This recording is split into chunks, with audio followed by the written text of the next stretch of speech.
So this is the 14:58 hours GMT edition of the Khoodeelaar television channel, broadcasting under the Baby Angel Geronimo on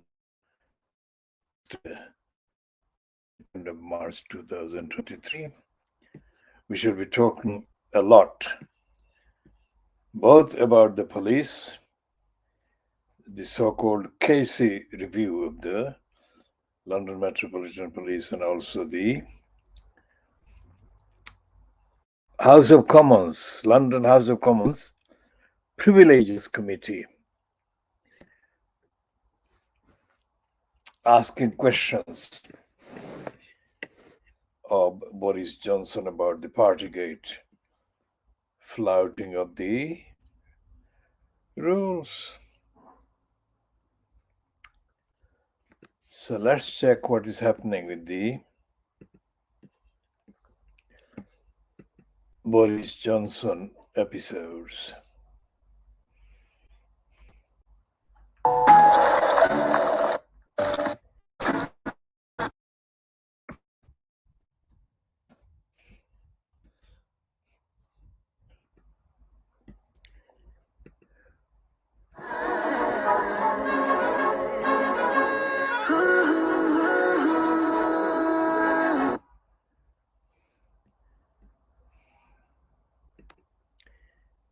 Boris Johnson. This is the live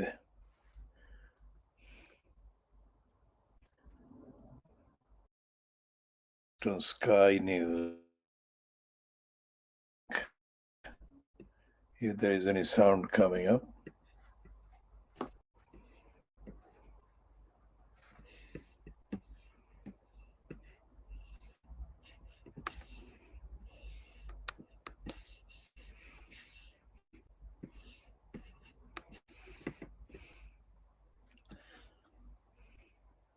You didn't quite answer my question to begin with. You suggested that the picture doesn't show that people weren't making an effort to comply with the guidance. I'm just asking whether the evidence is that the guidance was being complied with, and I think by suggesting I believe that the guidance is being complied with. Right. Okay. Because I'll come to that. Because it must have occurred to you that, given that they weren't social distancing at 2 meters, that they might have been in breach of the social distancing guidance, either while you were at the gathering or indeed, as you reflected on this afterwards, as the storm broke around your head, you must have been thinking, well, I wonder whether that was really complying with the guidance. That must have occurred. So Bernard, forgive me, but I've got to correct you on a point of a technical point. But after June the 24th, 2020, the guidance was changed so that the objective was to maintain social distancing at 1 meter, with mitigations where 2 meters were not. I'll come to that. But I think the first point is that it's fair to say that you didn't say that we did every effort to comply with the guidance of the House of Commons, and you didn't say that. No, I'm saying that we followed the guidance completely, because you can't. Okay, right. We'll come to this in a minute. Okay. But you can't expect human beings in an environment like number 10 to have, as it were, a invisible electrified fence around them. They will occasionally drift into each other's orbit.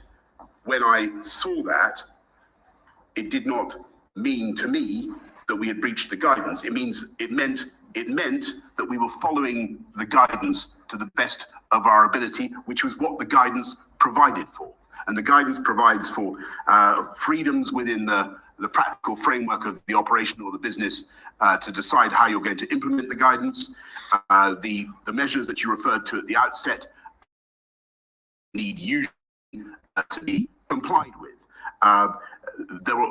Businesses are entitled and asked to decide what practical considerations they wish to give to implementing the guidance, and that is what we did. Can I just say, so people understand why I believed, because this is the crucial thing, if I may say so, why I believed when I stood up on December the 1st that the guidance was followed completely at all times in number 10. What picture I had in my head and why that doesn't conflict with that picture.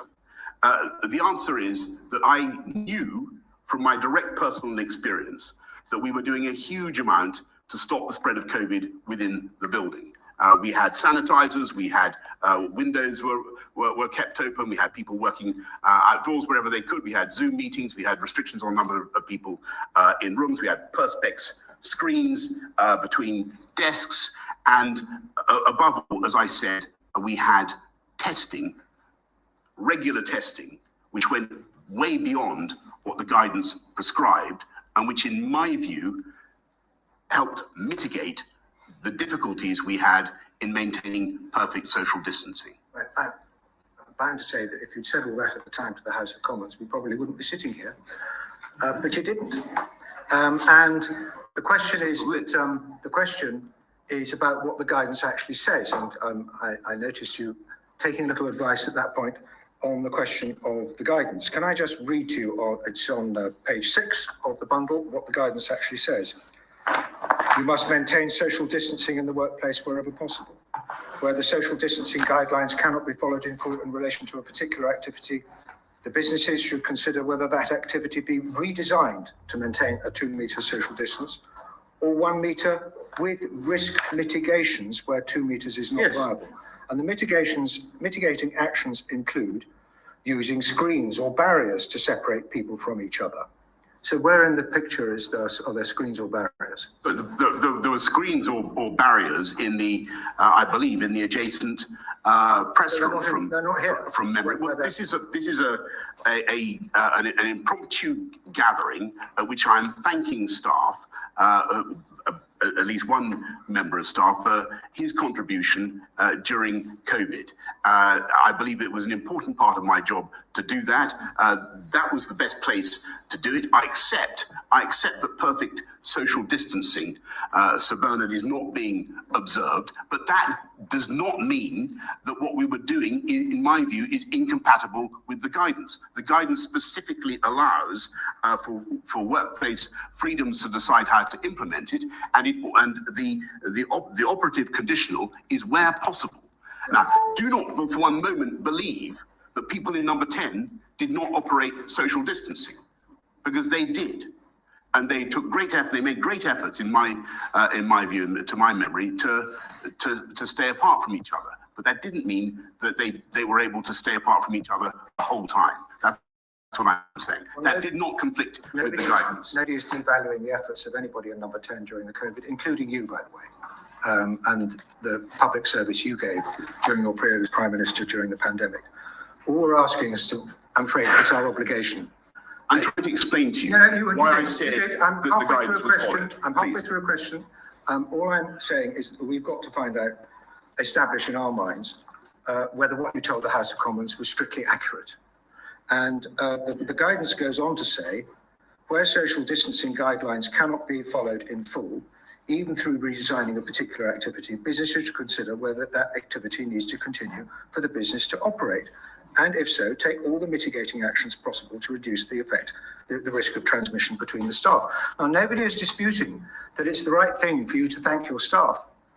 The question is whether what you said about this particular way of thanking your staff in the House of Commons was strictly accurate.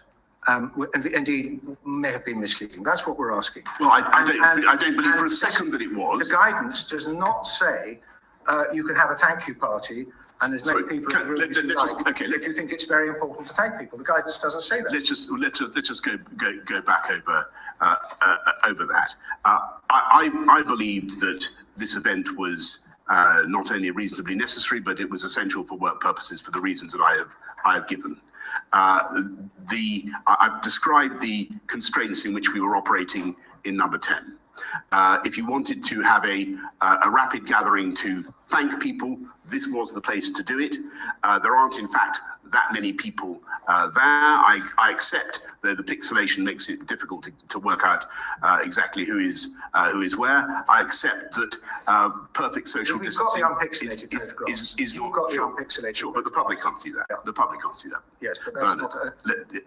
I accept that not everybody is perfectly socially distanced in that picture, but that did not mean to me When I stood up in the House of Commons and said that the guidance was followed completely, I was not thinking of that event and thinking that somehow that contravened the guidance. Absolutely not. Okay. We were making a huge effort to follow the guidance. That was my memory, and that is why I said what I said. This is exactly the purpose of this session, that you can make the case that you're making. Can we move on to examine the compliance with the COVID rules of this gathering?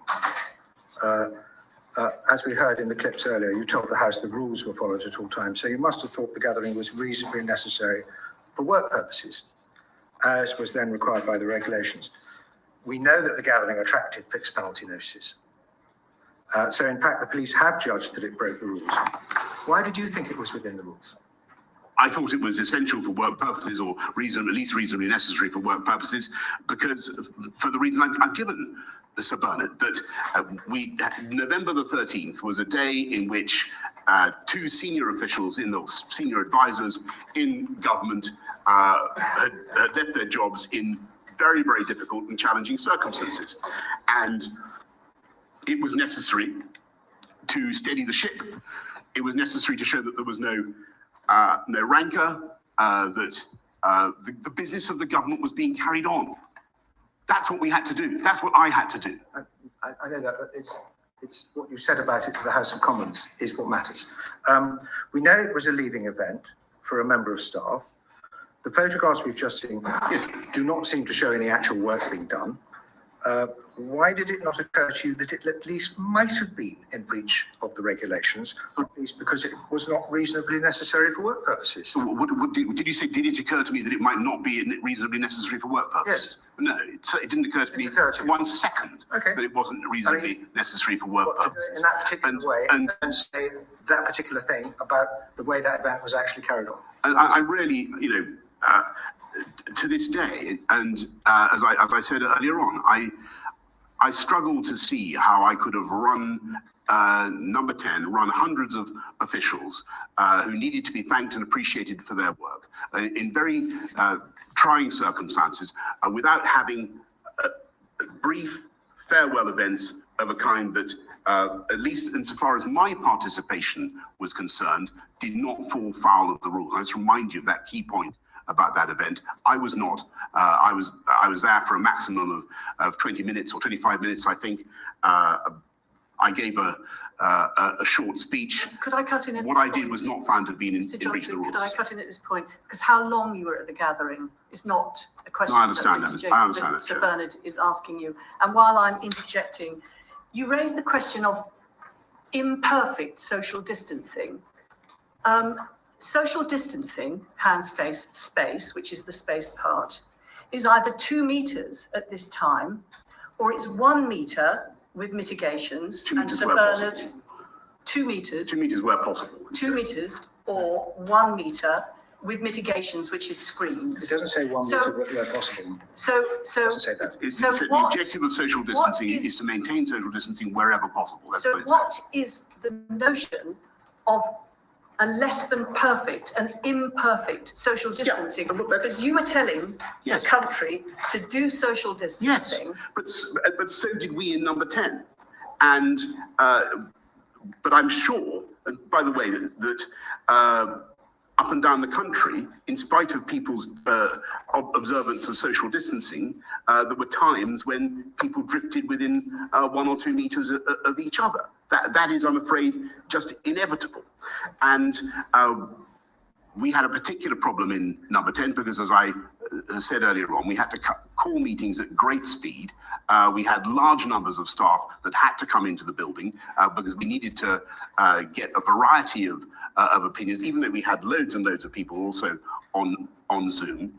And it was not, we had as you know, because you've been to look at it, we had lots of higgledy-piggledy corridors where it wasn't, and spaces where it wasn't always easy to maintain perfect social distancing. That did not mean to, like that space there, that did not mean to me. We're not talking about higgledy-piggledy corridors. If you could just refer yourself to Sir Bernard's next question, which is about an event. There were lots of people leading critical organisations around the country, and a leaving do for everyone else around the country was not acceptable under the guidelines. all the rules. So why was it acceptable and necessary for work purposes in number 10? Thank you, Sir Bernard. Well, I want to repeat what I said at the beginning. I understand that people looking at that photograph will think that it looks like a social event. It was not a social event. If anybody thinks that I was partying during lockdown, they're completely wrong. That was not a party. I was there to... I haven't said it was a party, Mr. Johnson. Well, you did actually earlier on. What I was doing was thanking staff, or thanking one individual in particular, for their contribution, and I believe that was my job. So if you've been asked at a press conference with your podium saying hands, face, space, whether it was okay for organisations to hold unsocially distanced farewell gatherings in the workplace, what would you have said? I would have said that it's up to organisations, as the guidance says, to decide how, and they are going to implement the guidance, amongst which is, of course, social distancing. Where they can't do social distancing perfectly, they can't maintain 2 meters or 1 meter, then they're entitled to have mitigations. And that's what the guidance says. And we did indeed have plenty of mitigations, including, and as I've said to you before, this was exceptional in number 10, we had a great deal of testing. So the answer is you would have said it was okay? No, I said the answer is that you should do what the guidance says. And the guidance says that where you put in mitigations, where you do what is possible, then and where you follow social distancing in a way that reflects the realities of your workspace, that will be in compliance with the guidance. That was my view, and I think that's what everybody else understood. Certainly that, and just can I repeat this point? This is what everybody understood, I believe, in number 10. It's for a long period of 20 months of the struggle against COVID, during which we were having, as the Prime Minister himself has said, describing the experience of walking into loads of rooms and finding lots of people there. It was simply part of working in number 10 that we were going to come into contact with a great number of people. But people did follow social distancing, and they were acutely conscious of it. I now turn to the 27th of November 2020. This was another unplanned leaving gathering for a different special advisor that again took place in the vestibule outside the press office in number 10. And we have 3 witness statements attesting to a lack of social distancing at this event. We've got, and this is on page 17 of your witness bubble, we've got Jack Doyle, who was your press secretary at the time and subsequently your director of communications, saying that there were certainly more than 20 people in attendance. And do you accept that? I don't know. I wasn't at that event, and it wasn't an event that was found to have been in breach of the rules. There's no reason to dispute it. Well, I happen to know because we've all seen the same evidence bundle. Though I think this is one of the things that you have that we haven't been allowed to point to. I think there is evidence from at least one of the participants that there weren't that many people there, and it lasted a very short time. Well, by all means, make sure that's drawn to our attention. I'm sorry. This is the Clio event. Sorry, you mustn't mention any names. I think that name we can mention. That event. My memory of that event. Forgive me, I was at that event, but I was there very briefly. I was going to correct you. Thank you. So I was at that event, but I was there very briefly. No fines were issued for that event. Order. I'm afraid we have to suspend the committee again. There's a division in the Commons. We'll return in 15 minutes. Well, we did say that there would be a number of interruptions during this evidence giving in front of the Privileges Committee. This is one of them, slightly unexpected, but we're ready to talk about what has been unfolding before us. Alongside me, our political editor, Vedh Rigby, and Jill Rutter, Senior Fellow from the Institute for Government. Vedh, I'll come to you first. That last bit was quite interesting, wasn't it? Because the committee really going in hard on dates and detail and pictures and evidence, really going through it with a fine tooth comb. And the last bit got really uncomfortable. It was so awkward, wasn't it? I mean, look, what's quite clever about what the committee are doing is Boris Johnson having laid out his defence. They're saying, OK, we've heard your defence. We're now going to go through 6 events that you need to answer for. We're going to tell. This is where they allege he misled Parliament over these 6 events. That's why. Well, these are the events that he was in attendance or involved in, where they're arguing, did you intentionally mislead the House because you didn't come and correct the record, or you knew things that you didn't allow Parliament to know? You saw these with your own so eyes. that's essentially what it is. And what they're doing now is that they are lining up what the event was, what the guidance and rules were at the time, and then holding him to account on whether that contravened the rules or guidance. And I have to say, from a very assured opening statement, which he would have prepared, this is getting more uncomfortable and testy for Boris Johnson at the moment. And I think in terms of what they started on is this November 13th leaving Dufit, Lee Kane, his then director of comms, and they've shown a photo where there's a speech being given by the then Prime Minister. They are not socially distanced, and they're going in on the rules around the guidance around social distancing. Now, the Prime Minister or former Prime Minister started off saying there's a mitigation in those rules. If you can't socially distance within 2 meters, you can be closer together. And then he says this was essential for work purposes. And then really, I think there wasn't an easy answer to the follow-up from Bernard Jenkins, sort of the killer follow-up, as I would put it, which was, if leaving dues for everyone else in the country were not acceptable, why was it acceptable for number 10? He says it was not a social event. That's Boris Johnson.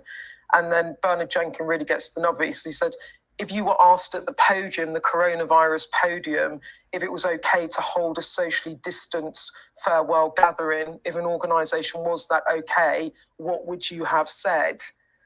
And having done a lot of those, and then there was a kind of awkward pause, and he said, I would have said follow the guidance, and then he went back to the mitigation. But, what's the common sense answer in that? You would have expected him to say, please don't have socially distanced farewell gatherings, even though that's difficult for members of staff at the time. So actually what you can see now as the contour of the afternoon is going to be going very forensically through events. And I'll be interested to see whether Boris Johnson can keep his cool and not, because part of giving the evidence is to sort of stay respectful and stay calm and not make mistakes and not get rattled, in him beginning to get a bit rattled there, I think. Jill, what's your take on it? Harriet Harman has said, this is not about the rules, it's about the guidance, and whether Boris Johnson corrected his statements in the House early enough. It's all about, whether he misled Parliament. And we are getting into the nitty gritty, aren't we? As Beth said, it's sort of combing through it bit by bit. It's going to be excruciating at some points because the finer detail is literally being pulled apart.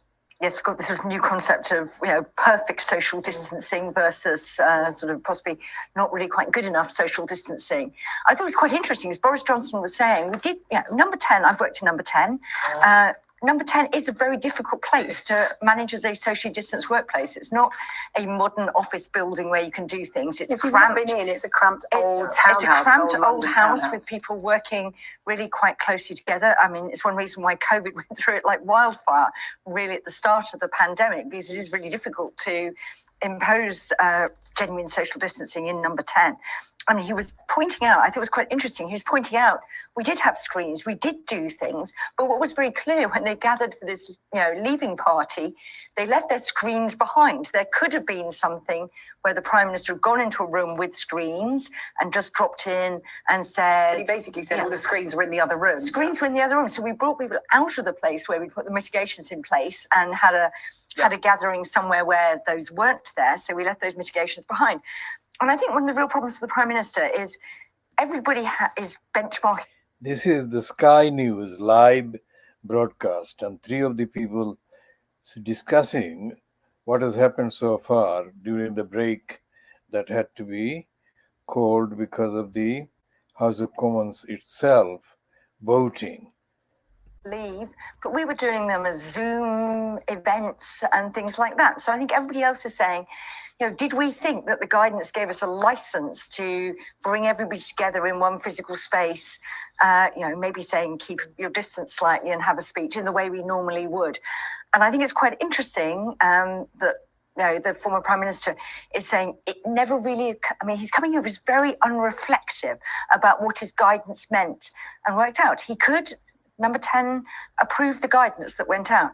They could have said where it's important in workplaces where people are having to come into the office anyway, for morale purposes, if you want to have the odd, celebration in exceptional circumstances, do that, but take as much care as possible.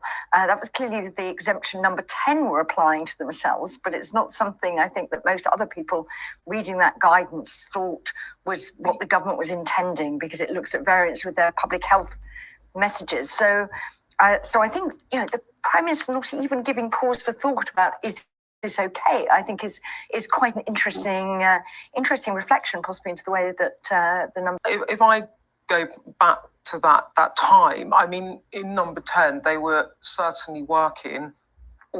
There's no doubt that it was a curious time in that nearly everyone in the country were at home, and then everyone in number 10 were in the office, and indeed we were in the office because we were covering the press conferences. So you can imagine in number 10 that there is a bubble, if you like, that they have a workplace bubble.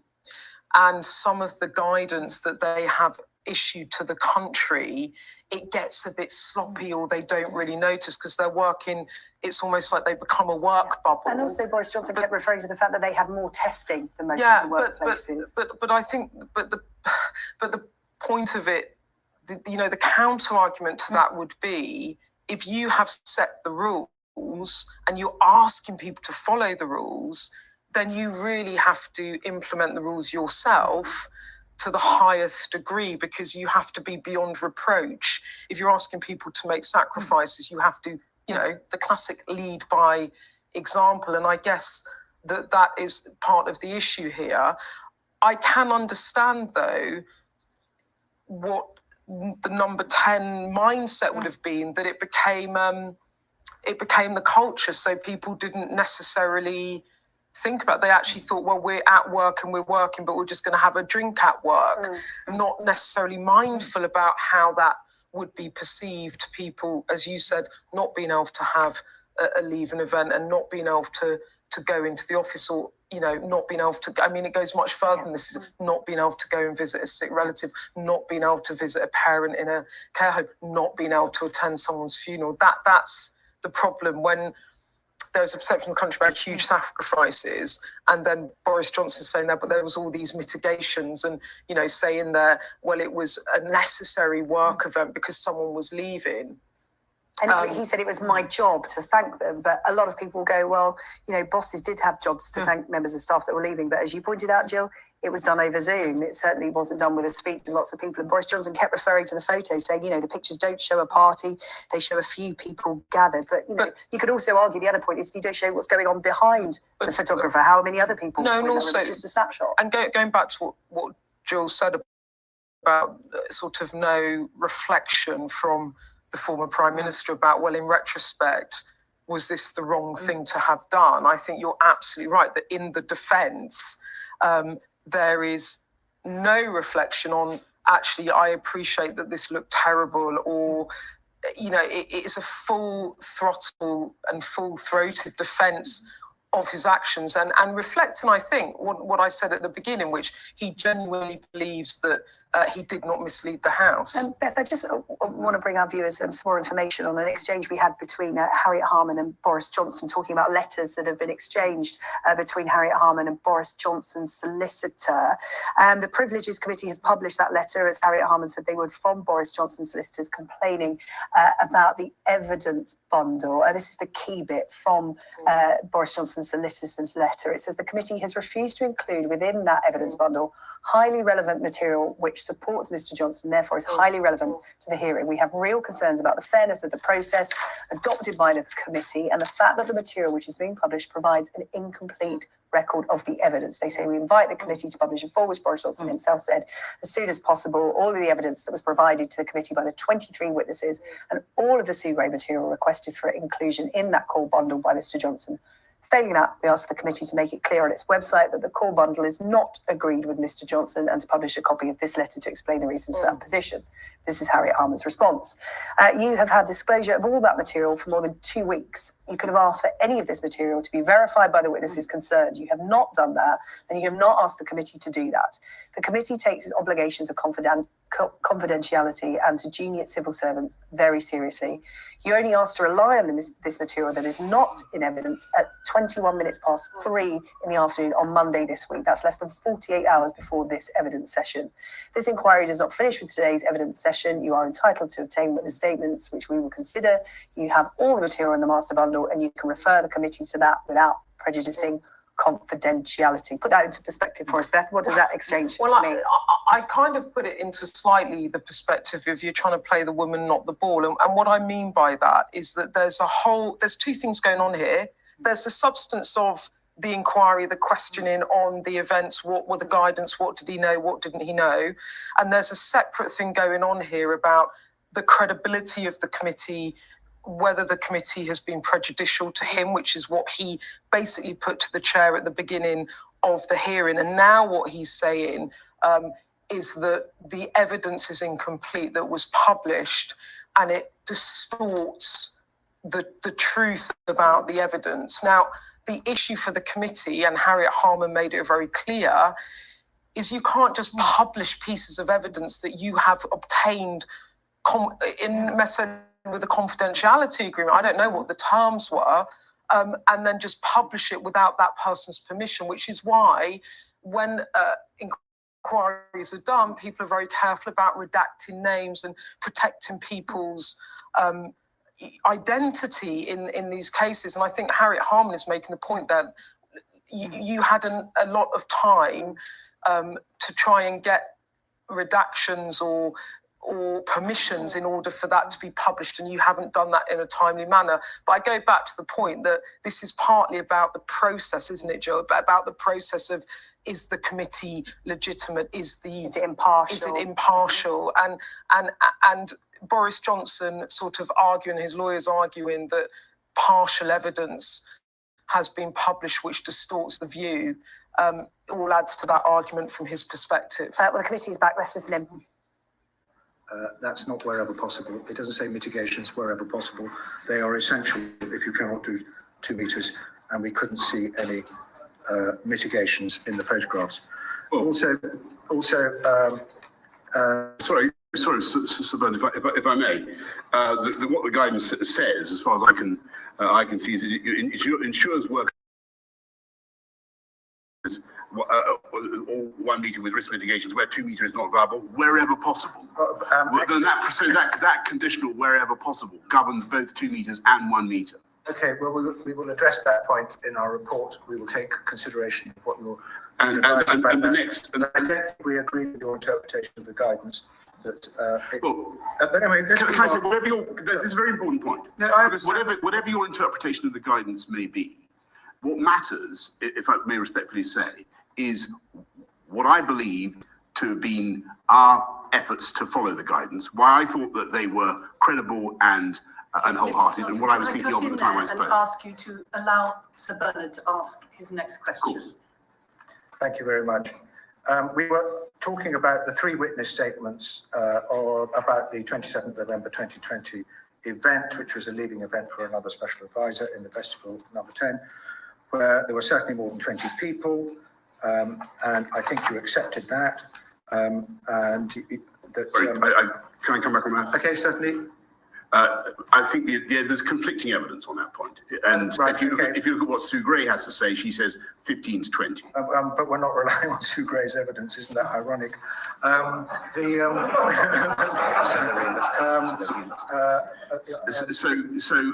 you saying that evidence is invalid?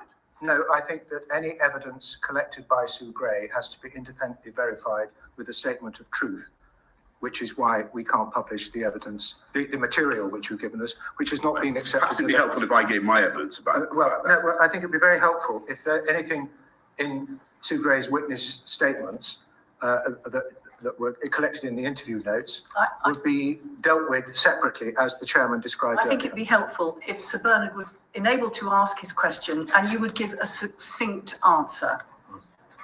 Right. So you'll see also on page 17 of your bundle that another witness stated that they couldn't get through the room to leave because people were standing 4 to 5 people deep. Is there any reason why we should disbelieve that? Well, I've seen all the testimony about this event, and there's testimony from there's the Sue Gray evidence that I've mentioned, and it seems quite incredible to me that we now can't adduce what she had to say after extensively interviewing people. She said there were 15 to 20 people she thought at that event. It's also the case that the person who was leaving on that occasion, Cleo Watson, I think we can name her, according to my understanding. She said that it was a clutch of officials, and that it lasted a very short time indeed. And she said, I think that there was a speech by me that lasted 45 seconds and a speech by her that lasted 15 seconds from memory. I was certainly there very briefly indeed. And to get to your point, Sir Bernard, the quotation that you have about that event does not actually accord with my own memory. Which quotation is this? Of the 4 to 5 people deep and more than 20 people in attendance. I actually remember my memory of the event is much more in line with what Cleo Watson has to say and what Sue Gray had to say about the event. Okay. Finally, you'll see on page 17 of your bundle that another witness said that you joked during the gathering that it was, and I quote, probably the most unsocially distanced gathering in the UK right now, unquote. At paragraph 63 of your evidence, your written submission, you do say that you don't remember saying that, those particular words, but are you therefore denying that you said this? I don't remember saying those words, and I think it unlikely that I would have said those words given what I've had to say to the committee just now about my memory of the event. My visual memory of the event is that it was much more as Cleo Watson describes. It was a clutch of people around that table, the same table that you've just been looking at. I don't remember people being 4 or 5 deep. I don't remember saying that. Well, but what I will say, I'm sorry, you're giving very long answers, and it's taking longer than we need, and you're repeating yourself quite a lot. Can we just get on with the questions? Thank you very much. So you're actually not denying you said this, but you can't recall saying it. That's I think it's unlikely that I said that. But you also I didn't say things about social distance. You answered the question. You also state in your written submission of paragraph 63, and I quote, that you might well have made observations in speeches about social distancing, unquote. So what sort of observations? I might well have made observations about the importance of social distancing, since it was very much on our minds. Right, okay. But how right would it be to conclude that you can't be sure that you did not comment on the lack of social distancing and at this or any of the other gatherings you attended? Because otherwise, why would you have raised it?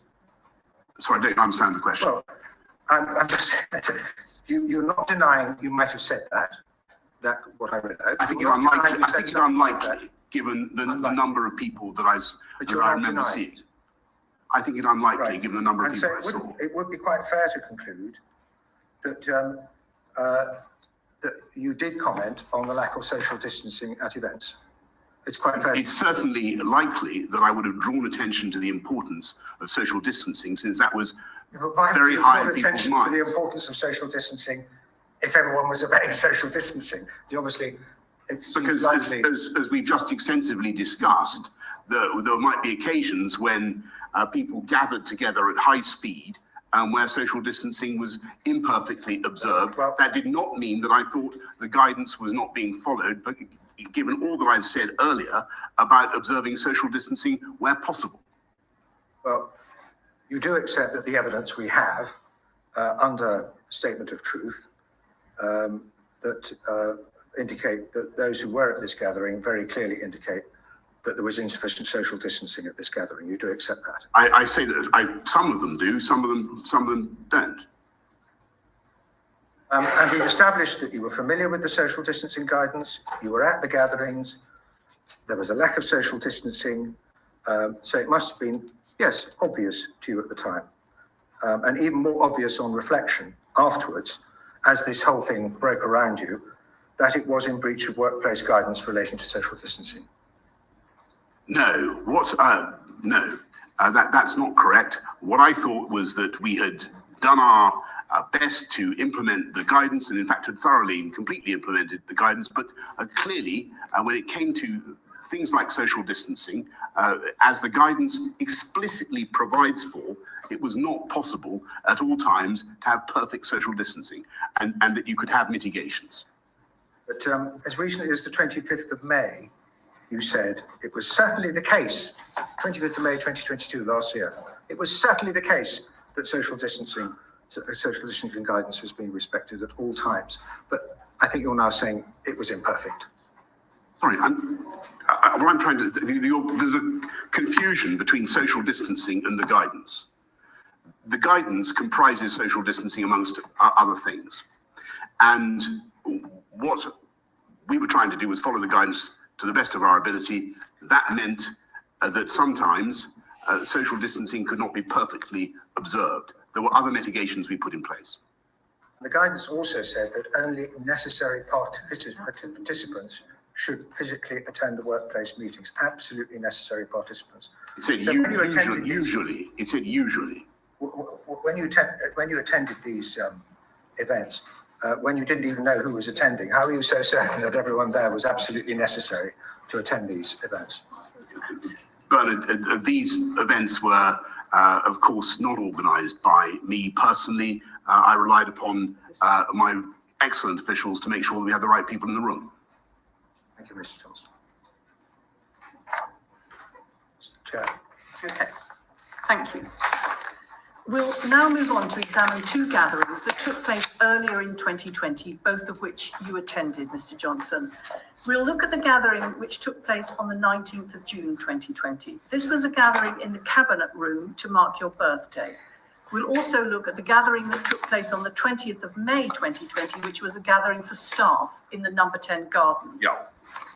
The legal rules in force to prevent the spread of COVID varied between May and June 2020, but at both times the relevant rules included restrictions on gatherings of 2 or more people. The workplace guidance in force at that time stated that there should be social distancing of 2 meters in the workplace wherever possible, and that only absolutely necessary participants should physically attend meetings. I'll now invite Yvonne Fauvard to ask our questions about these gatherings, and I would ask if you could, because we've already covered quite a lot of ground, if you could answer as succinctly as possible. Of course, because I may be repeating what I need to say. Thank you. Mr. Johnson, before I ask my questions, can we again confirm your knowledge of the rules and guidance in place at the time by reminding ourselves of what you're telling the country? You told the House of Commons on the 11th of May that, and I quote, "If you must go to work and cannot work from home, you should do so provided that your workplace is COVID secure and that you observe the rules on social distancing." We are publishing further guidance on that. You also told the House on the 11th of May that people should be limiting contact with others and keeping your distance to 2 meters apart where possible. That was just a week before the gathering of the 20th of May. And then on the 10th of June, just over a week before the gathering of the 19th of June, you said at a COVID press conference, I quote, "I urge everyone to continue to show restraint and respect the rules which are designed to keep us all safe. So please, to repeat what you've heard so many times before, stay alert, maintain social distancing and keep washing your hands." You agree that those were in force at the time? Yes, thank you. Let's turn first to the gathering of the 19th of June 2020, where breaches of both the COVID rules and the guidance are an issue. We'll show pictures of this gathering on the screen. and the unpixelated photos are on page 359 and 414 in bundle 1 of the total evidence. The pictures show that you attended a gathering in the cabinet room on this date to mark your birthday with at least 17 other people in attendance. Now, the attendees included your wife and your interior designer, didn't they?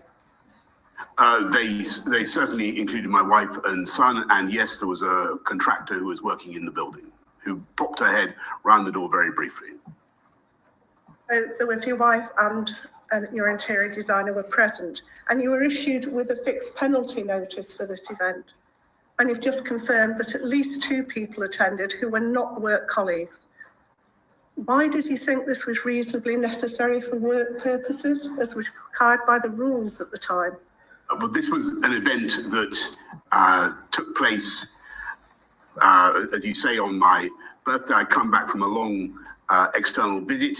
I thought it was reasonably necessary for work purposes because I was standing at my desk surrounded by officials who'd been asked to come and wish me a happy birthday. I'd only recently recovered from an illness, from COVID, and it seemed to me to be a perfectly proper thing to do. We were about to have another meeting, and they were very largely the same officials. And presumably your wife and the contractor were not attending that meeting. It is one of the peculiarities of number 10 that the Prime Minister and his family live in the same building. And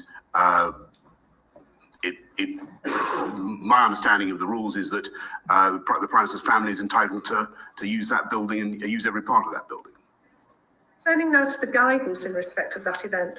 The COVID workplace guidance then in place said that workplace meetings should be socially distanced and only attended by those whose participation was absolutely necessary. Now, the 2 pictures we see on the screen show the gathering wasn't socially distanced and it was attended by people who were not absolutely necessary to be there. So would it not have been obvious to you that the event was in breach of the guidance? No, and it's a measure of how unobvious it was to me that this was any kind of breach at all, that we actually, or the press office actually publicised this meeting in the Times newspaper, briefed it out, as I said earlier on, with a slightly embellished account. I had absolutely no sense while this event was taking place, and indeed later on, at any time, that this event was in contravention of either the rules or the guidance, nor did anybody, before I spoke in the House of Commons, suggest to me that it was. And I think that the then Chancellor, who also received an FPN, would have been just as surprised as I was.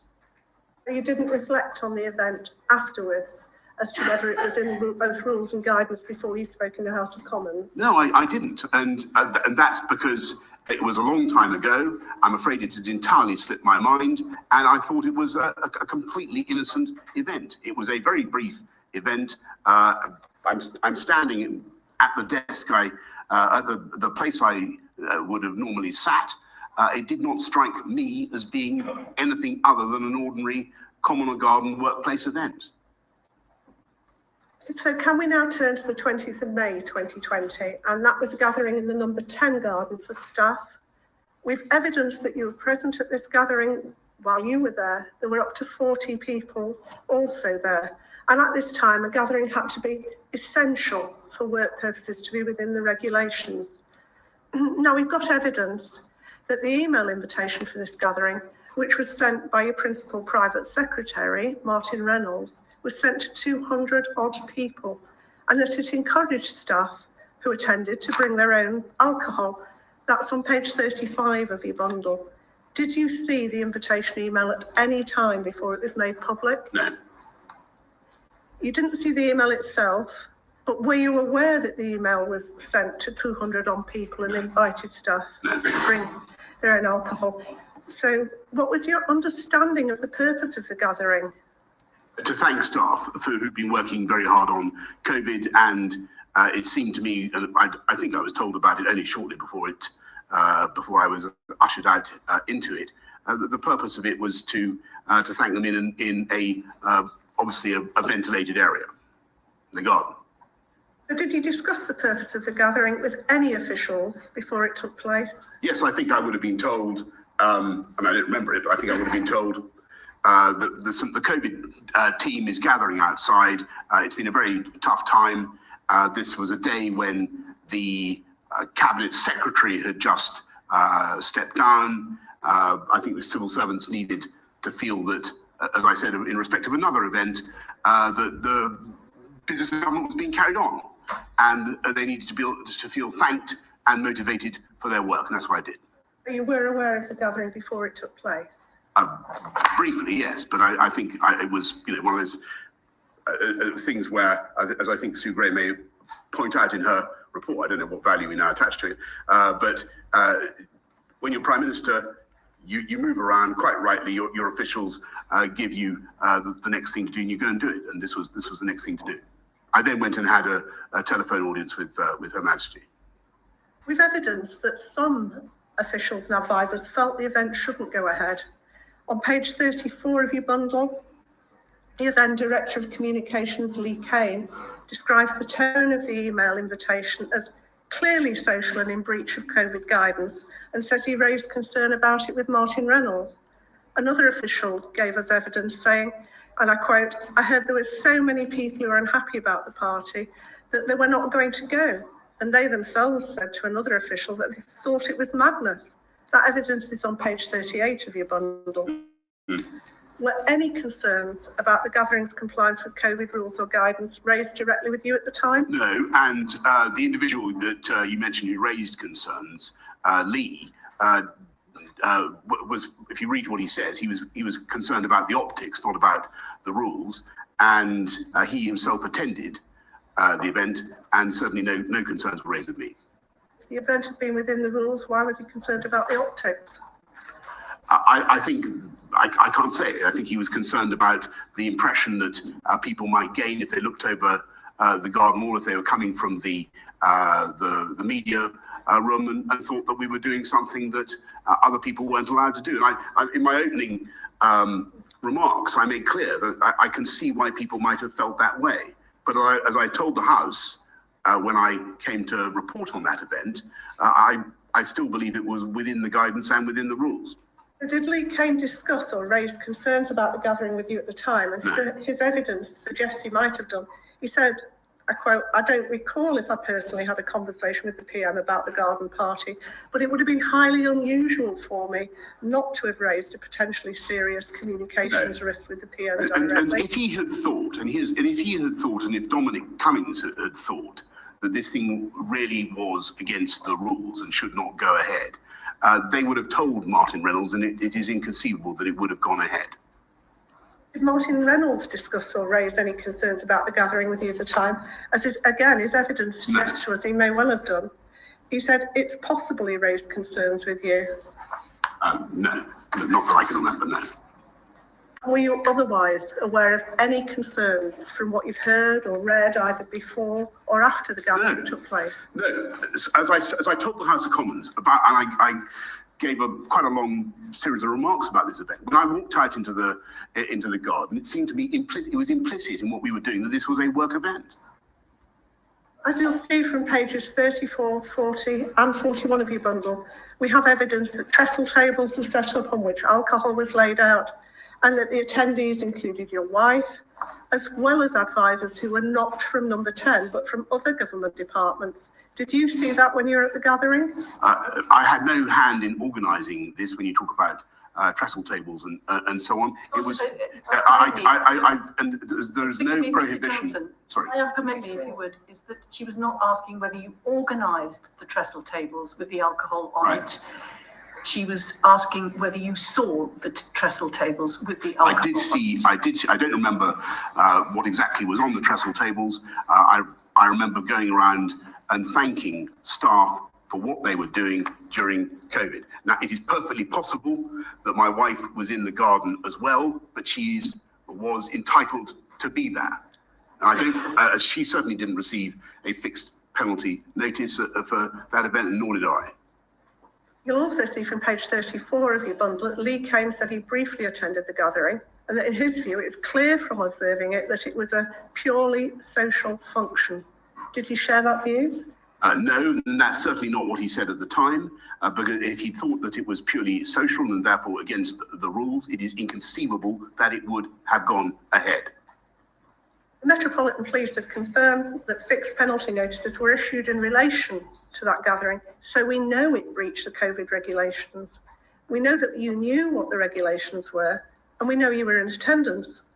So it would have been obvious to you when you were there that the gathering was not essential for work purposes and was partially a social event, wouldn't it? No, and I actually, if I'm with great respect, Ms. Vedh, I want to dispute the idea that it was not an essential gathering or not a gathering that was reasonably necessary for work purposes. I don't know why the FPNs were issued, but it may be that they were issued to people who had not a good enough reason to come in from home to that gathering, or people who had come from elsewhere to that gathering. But my firm impression, I think it's certainly still the case that Martin Reynolds believes that that gathering was within the rules and indeed within the guidance. Would you have advised anyone else in the country if they'd asked you at one of the press conferences at that time to have a large social gathering in the garden? It was not a large social gathering. It was a gathering intended, and I really must insist on this point. People who say that we were partying in lockdown simply do not know what they are talking about. People who say that that event was a purely social gathering are quite wrong. My purpose there was to thank staff, to motivate them in what had been a very difficult time and what was also a very difficult day in which the Cabinet Secretary just resigned. Did you think, Mr. Johnson, that exceptions applied in number 10 to workplace rules and social distancing guidelines that didn't apply to the hospitals and the care homes, workplaces that were also operating under incredibly difficult and challenging circumstances? Of course not. And that's why we continued, that's why we had all the stipulations that I've discussed at great length with Sir Bernard about following the guidance. Thank you, Mr. Johnson. I'll now hand back to the chair. Thank you. To complete this section of our questions, we'll look at two gatherings that took place at the end of 2020 and the start of 2021. The first we'll look at took place on the 14th of January 2021. That was a leaving gathering for two officials held in the pillared room of number 10. The next one we'll look at was a Christmas gathering in the vestibule on the 18th of December 2020. At the time of both gatherings, the legal rules in force to prevent the spread of COVID included restrictions on gatherings of two or more people, and workplace guidance stated that there should be social distancing of 2 meters in the workplace wherever possible, and that only absolutely necessary participants should physically attend meetings. I'll invite Alan Dorrans to ask you about these gatherings. Mr. Dorrans. Thank you, Chair. Good afternoon, Mr. Johnson. Mr. Johnson, before I ask my questions, can we again confirm your knowledge of the rules and guidance in place at that time by reminding ourselves of what you were telling the country? You told the House of Commons on the 2nd of September that it was very important that we get people back into the workplace in a COVID secure way. This shows you're aware of the workplace guidance and its contents. Then on the 9th of November, you said at a COVID press conference that neither mass testing nor progress on vaccines are at the present time a substitute for the national restrictions, for social distancing and all the rest, so it is all the more important that we follow the rules. In addition, at the press conference on the 30th of December, you outlined a Tier 4 restriction, which were enforced in London.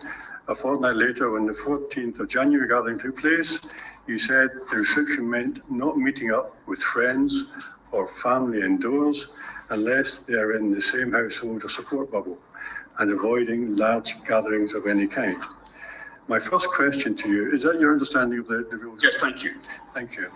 My first question will concentrate on the gathering of the 14th of January 2021. This is a leaving event for two officials held in the pillared room at number 10. We have evidence that approximately 15 people attended. We will now show you a picture of this gathering on the screen. The unpixelated photo is on page 757 of bundle 2 of the total evidence. Here we see the picture on the screen, Ms. Johnston. The photograph shows yourself and at least other people, 11 other people in attendance in the unpixelated picture. The Metropolitan Police have confirmed fixed penalty notices were issued to some individuals who attended this gathering, as it breached the COVID regulations in place at the time and was not reasonably necessary for work. This breach of the COVID rules would have been obvious to you when you were there, wouldn't it? No, I must respectfully disagree with you very strongly, Mr. Dorrans. On the contrary, what I see there is, and I know that there's some bottles on the table, but you have there you're looking, actually, I think that's a Zoom. That's somebody a screenshot taken from Zoom, I would guess, because you've got people at this, and a large number of the people were actually on Zoom. You've got people who work with each other every day, who use that. So this is a liar at work. He has been preparing the lying, and of course this is going on. This is a live feed that we just played the sound into this broadcast. The transcript will be available, of course, in due course, but the essential component, the feature of what he's stating to the committee is that he has been prepared to kind of say no, regardless of the incredibility and the irrelevance of the stance that he postures. I don't believe that Boris Johnson is doing this without any preparation. He's trying to divert attention away from him and trying to put the responsibility and the image of number 10 Downing Street,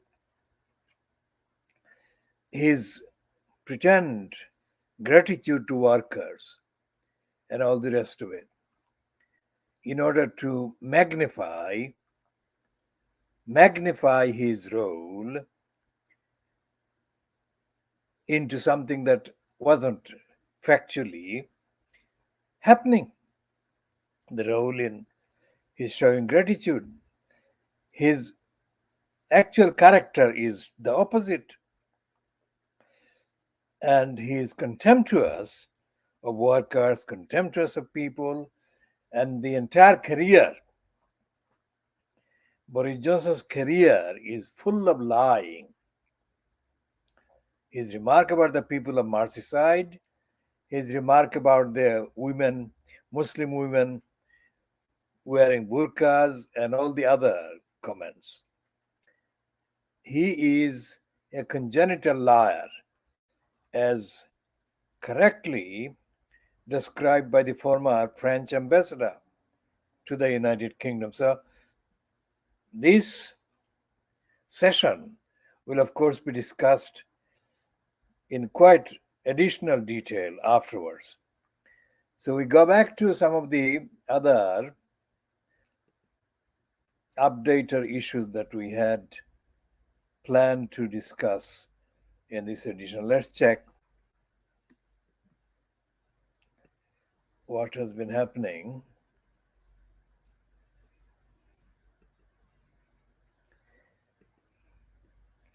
There is a line that is being promoted in the last few days in the mainstream kind of British news and Indian news.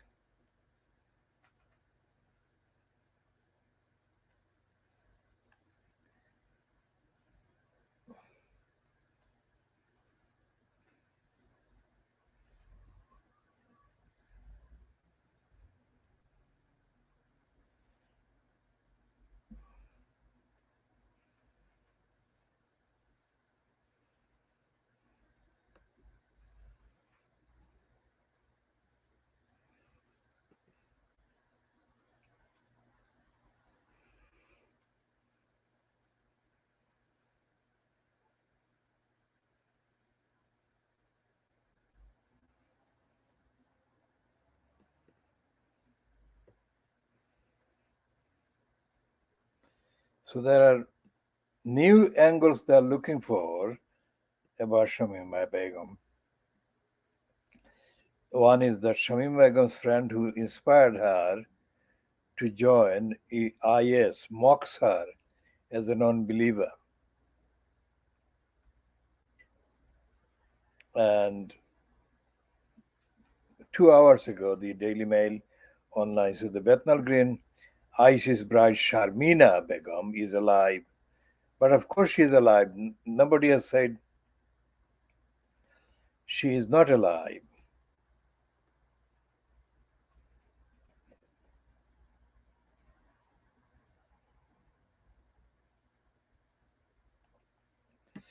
So this is an interim kind of session about Shamima Begum, because they're trying to look for new angles to undermine what Shamima Begum, to them, appears to be achieving in terms of getting a reasonable kind of response to her attempts to be allowed to return to the United Kingdom to fight for restoring her British by birth citizenship. So we shall be continuing in due course on that. Now let's see what is happening in Pakistan with Imran Khan.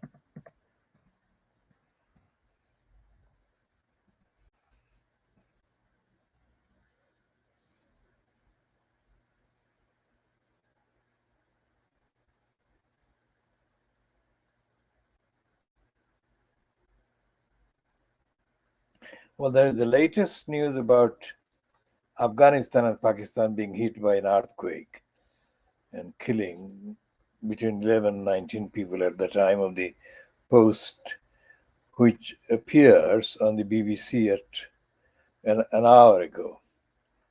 So it should be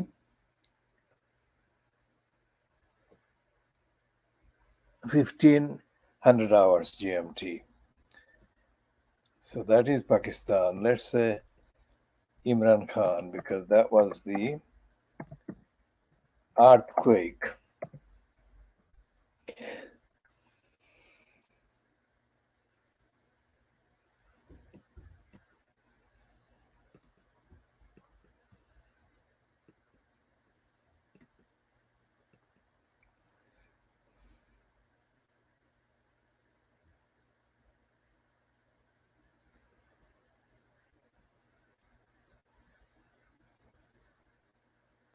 So Imran Khan is reportedly saying that the Sharif government plans to assassinate him like Murtaza Bhutto. So what he's saying is that Benazir Bhutto's brother, Murtaza Bhutto, was assassinated by the Pakistan regime.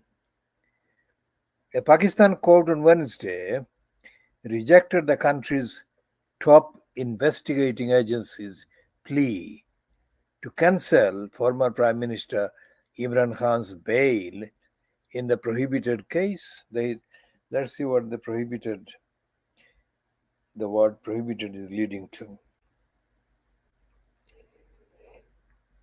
In the prohibited funding case, they're saying, the Islamabad March 22nd, a Pakistani court on Wednesday rejected the country's top investigating agency pleading to cancel former Prime Minister Imran Khan's bail in the prohibited funding case, a media report said. Khan, the chief of the Pakistan Tehreek-e-Insaf party, was granted bail by an Islamabad-based banking court in a prohibited funding case. The Federal Investigative Agency in October last year filed a case in the banking court against Khan, 70, and other members of his party for allegedly receiving prohibited funding. The prohibited funding case was filed by PTI's estranged founding member Akbar S. Baba in the Election Commission of Pakistan in 2014. A two-member branch comprising Justice Mohsin Akhtar Khayani and Justice Tariq Mahmood Jahangiri, conducted the hearing on the plea in the Islamabad High Court on Wednesday. According to the Express Tribune newspaper, the court also rejected the request to cancel the bail of co-accused Tariq Shafi, the report said. The FIA filed an application in the Islamabad High Court on February the 28th against the banking court's decision to grant bail to the PTI chief and appealed to the court to annul the decision as it was against the law. So that again is an ongoing issue.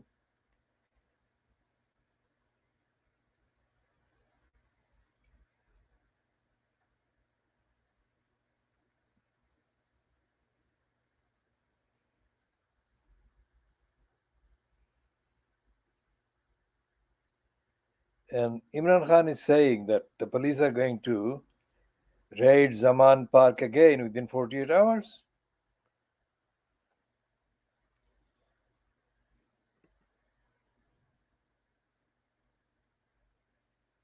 Now, what is this new raid about? Former Prime Minister and Pakistan Tehreek-e-Insaf Party Chairman Imran Khan Wednesday, that is today, claimed that the government devised a plan to conduct an operation inside Zaman Park either today or tomorrow. They formed two squads that will mingle with PTI workers and fire at the policeman. Khan, who was ousted by the no confidence motion in April last year, told his party workers and supporters by a video link from his Lahore home, where he has been recuperating since he was injured in an assassination attempt in Wazirabad on November the 3rd.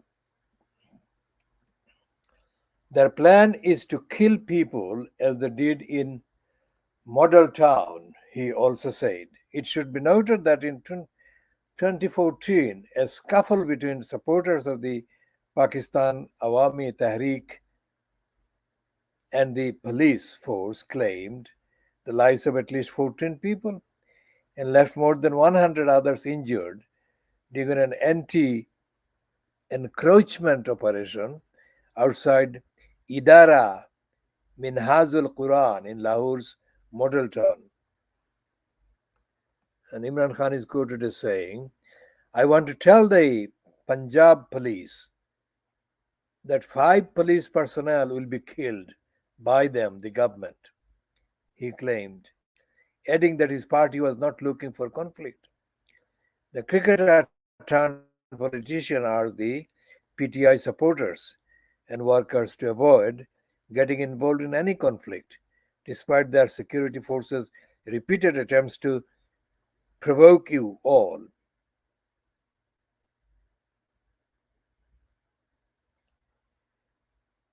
If they come to the Zaman Park, my supporters should refrain from showing immediate reactions. So we shall be continuing on those updates as well. Now back to the live feed from the Sky News on the evidence that is being broadcast with the appearance of Boris Johnson before the Privileges Committee. Within both the rules and the guidance.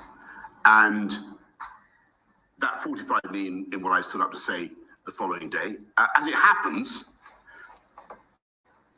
when I said the guidance has been followed completely during number 10, which is actually what I said, I was misremembering the line that had already been put out to the media about this event, which was COVID rules were followed at all times. But you've got to understand that I didn't think that there was any real distinction from the public's point of view between the rules and the guidance, in the sense that or our observance of, let me put it this way, I didn't think that the public would make any, they would expect us to follow the guidance as much as the rules. And so that's why, and so even though I'd said something slightly different, I still believe it was true. Can I just, if you said something slightly different, can I ask you, why didn't you correct the record then? Because that would have been an obvious thing to do. No, and I understand the point you make. There is confusion between guidance and rules, but you could have corrected the record at that point. Right. I didn't think there was any appreciable difference, because it was our job to follow the guidance as much as to follow the rules. And my view, as I've said repeatedly to the committee this afternoon, is that I believe we were following the guidance. And in spite of the pictures that we've all looked at, which seem to show a lack of perfect social distancing, I believe that what we were doing was in conformity with the rules, certainly it was for the period I was there. And I believe that the behavior was reasonable, given the constraints of the building, and therefore in accordance with the guidance. So that's what I said. What I said. I know you didn't attend the gathering on the 18th of December. You've just been very clear about that. But you have attended some of the other gatherings that we've talked about. And you've just said that you asked Mr. Kane about the gathering on the 18th. So why didn't you tell the House at that point, when you were asked, that there were some of the gatherings in number 10? I told, so it was Jack Doll. I'm sorry, Jack Doll. But because, and this goes to the heart of what we're trying to establish, I didn't think that those events were an issue. Nobody had previously raised them with me as being things that I ought to be concerned about. And they didn't, and as I've said repeatedly to you at the time, call me obtuse or oblivious, but they did not seem to me to be in conflict with the rules or the guidance as we were trying to implement it in number 10. Okay, the next Prime Minister's question was on the 8th of December, a week later. I think it probably would have been fair to say that you would have guessed that the topic would have been brought up again by the Leader of the Opposition, because the previous evening, ITV had published a video of a mock press conference where number 10 staff were seemingly joking about the gatherings on the 18th of December.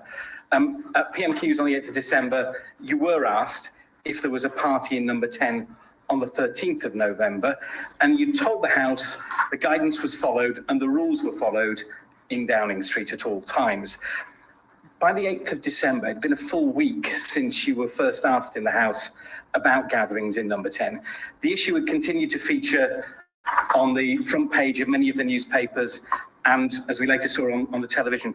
What did you do in that week to prepare for any further questions about gatherings, to decide whether you needed to correct your previous statement that the guidance had been followed and whether you should reaffirm it? Well, I did, as the committee knows, I did the most obvious thing, which was when the Allegra video emerged on the evening of, I think, the 7th of December, I decided that I was getting conflicting information about what had happened at this gathering on the 18th of December.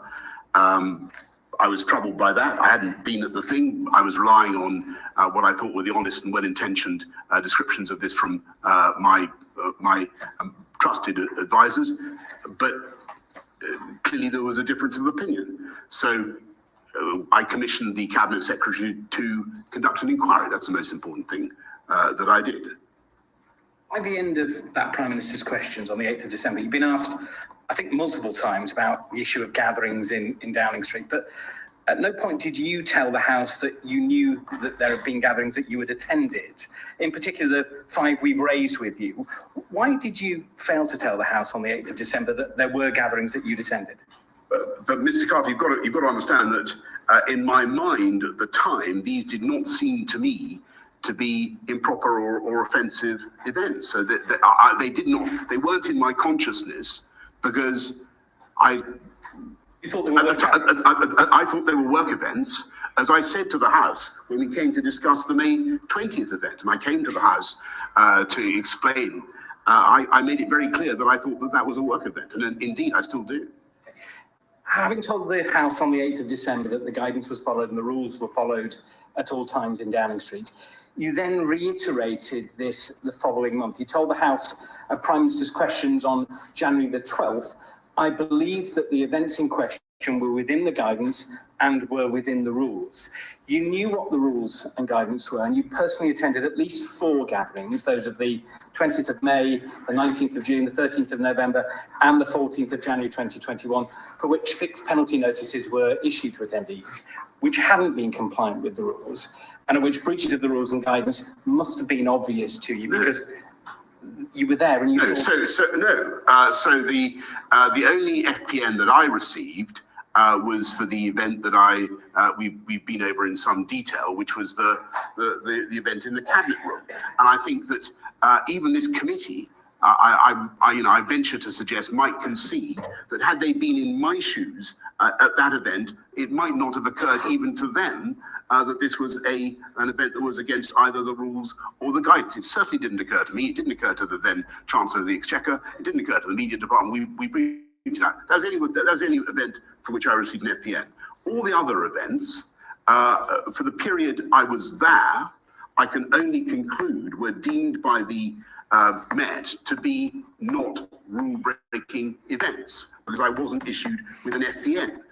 Therefore, you have 2 sets of events. The one for which I received an FPN, which boggled my mind because I couldn't understand why I got it, and the others where I wasn't aware of rule breaking at the time and believed we were following the guidance. So there was nothing I could say to the House on that score.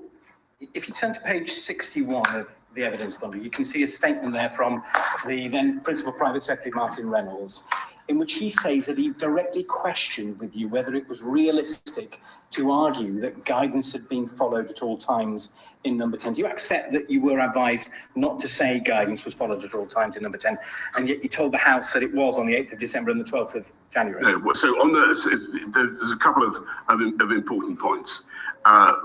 It is absolutely true that Martin Reynolds was cautious about what I should say in the House on the 8th of December, because we'd already begun the process of the inquiry. We were looking at the December the 18th event. I had received assurances about the rules on December the 18th, but I hadn't received assurances about the guidance. What Martin was trying to get at, if you look at his what he says, it's clear. He's talking about social distancing and whether it was whether we had maintained social distancing within number 10, and whether that would be whether we had maintained perfect social distancing within number 10. And if you look at paragraph, hang on a second. Martin makes it clear that he thinks that the nature of the working environment in number 10 might make it difficult to claim that full social distancing was observed. So, forgive me, Chair. Just suspend while the bell's ringing. We don't need to vote, but sorry. Okay, it's a very, very important point because this goes to the heart of, I think, the confusion and what we're in his comments to me. Martin is talking about whether or not we observed perfect social distancing. He is not saying that we did not observe the guidance. And I can prove that if you just reflect for a second on what it would mean if he had said that throughout the pandemic we were not observing the guidance. He didn't mean that. He and I were responsible for making sure that we were observing the guidance to the best of our ability. If you'd asked Simon Case or any of the senior officials, were we following put it the other way around, were you flouting the guidance in number 10? They'd have said no. We were following the guidance, but with mitigations and with social distancing where possible, as specified in the guidance. On reflection, and given that Mr. Reynolds says that you agreed to delete the reference to guidance, do you wish you'd have corrected the record at that point? No, because first of all, we'd already begun the the inquiry, and I didn't know what in what sense the guidance had been broken. I didn't know that I had no evidence that anybody had broken the guidance. It wasn't clear to me what I would say to the House of Commons. The second, nobody was advising me to correct the record, and Martin and I, as I tried to explain, were talking about two different things. I was talking about the totality of following the guidance. He was talking about maintaining perfect social distancing. The advice that he was giving me was in relation to a statement that I was making about the December the 18th event and about the reassurances I had received. And it was true to say that I'd received reassurances about that event as far as the rules went, but it was also true to say that nobody had explicitly reassured me about the guidance, and he thought it prudent to take out the reference to the guidance. It is true, as you just said, Mr. Carter, that I then went on to, later in PMQs, to talk to Catherine West. I don't know whether it was going to come to this point, but she asked a question, and as you said, I said that she asked a question about whether there had been a party on November the 13th. I said no, but I was sure that the rules and guidance had been observed. I said no, but whatever happened, I was sure that the rules and guidance had been observed at all times. And I said that with confidence because I knew about the events she was talking about on November the 13th and had my own personal reasons to believe that that was true. Your written statement to us, paragraph 81.2, you say you don't believe that perfect compliance with social distancing was required by the guidance. If you believe this, why did you not make it clear when you told the House that the guidance was followed at all times? Well, that's a very good question, Mr. Carter, and perhaps it would have been, perhaps it would have, as I think Sir Bernard said earlier on, perhaps if I'd elucidated more clearly what I meant and what I felt and believed about following the guidance, that would have helped. Probably final question. Paragraph 28 of your submission, you quote an excerpt from the workplace guidance which says, where the social distancing guidelines cannot be followed in full in relation to a particular activity, business should consider whether that activity needs to continue for the business to operate. And if so, take all the mitigating actions possible to reduce the risk of transmission. Are you saying you thought these gatherings were so critical to the function of government that it was permissible to hold them even if they couldn't be socially distant? The short answer is yes. I thought that it was essential to thank staff for their work. I think that even though the pictures seem to show festive events, I think that our efforts, even in those pictures, are being made to do social distancing. And what I saw, what I had in my head when I was talking to the House of Commons was a memory, a strong memory of people over a long period doing everything they could to stop the spread of disease within the building. And just so we're clear, at those events in the vestibule, the first pictures we saw, what mitigations were put in place that were required by the guidance? So I've listed some of them, but we avoided physical contact. We didn't, for instance, as the guidance says, we didn't touch each other's pens. We didn't pass stuff to each other if we could possibly avoid it. We kept. And though not everybody, I would not wish to say that was perfectly implemented. Presumably, people were passing drinks to each other because we've seen the picture.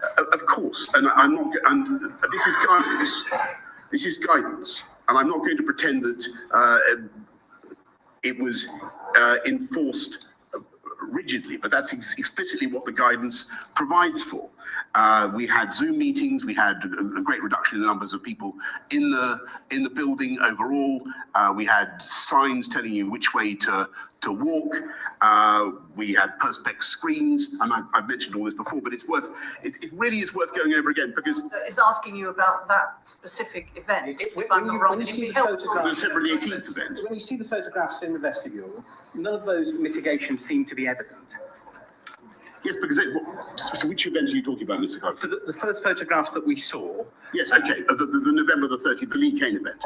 Yes, and that is because that was the space where people congregated fast. If I wanted to get a message out, it was the natural place to do it. Yes, you don't see you don't see perspex screens there, but that doesn't mean that there wasn't sanitizer and efforts to restrict the spread of COVID.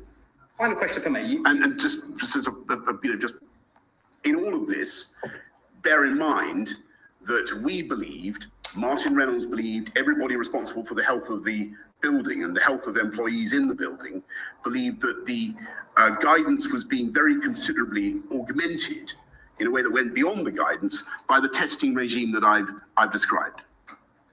I don't think any members of this committee don't recognise the challenges that you were facing, the team were facing in Downing Street, and the steps that were being put in place to try and keep people safe.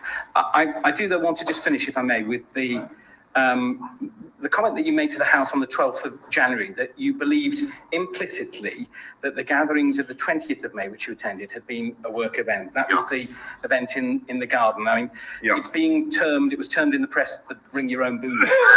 It was a garden party. Many are suggesting that was clearly not essential for work purposes and therefore in breach of the COVID rules at the time.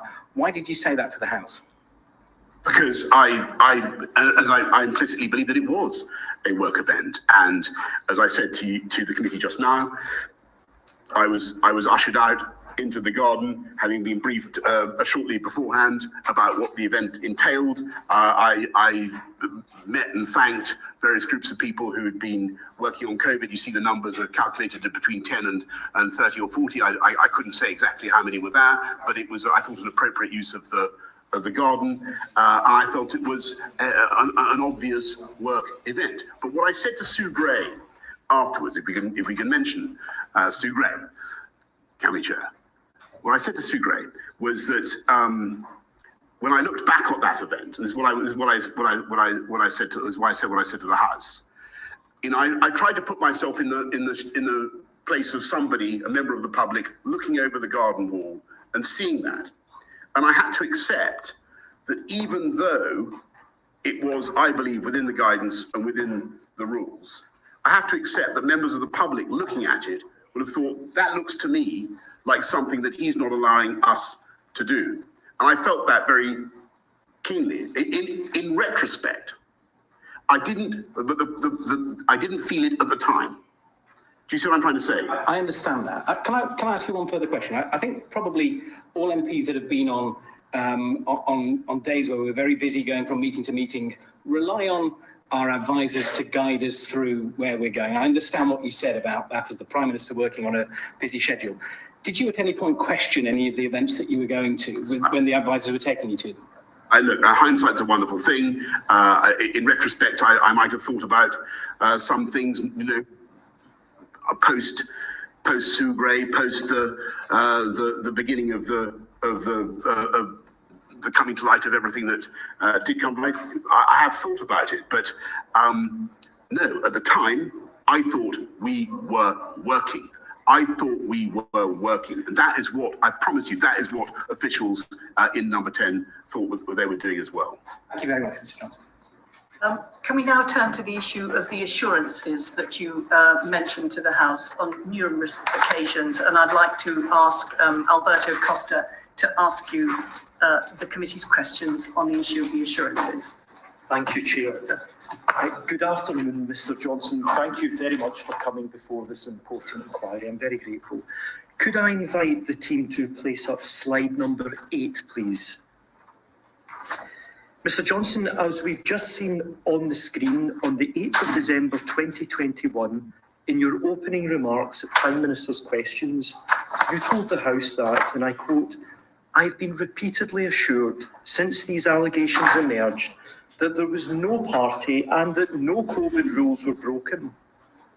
In response to subsequent questions, you said that, quote, "I've been repeatedly assured that the rules were not broken." And again, quote, I've been repeatedly assured that no rules were broken.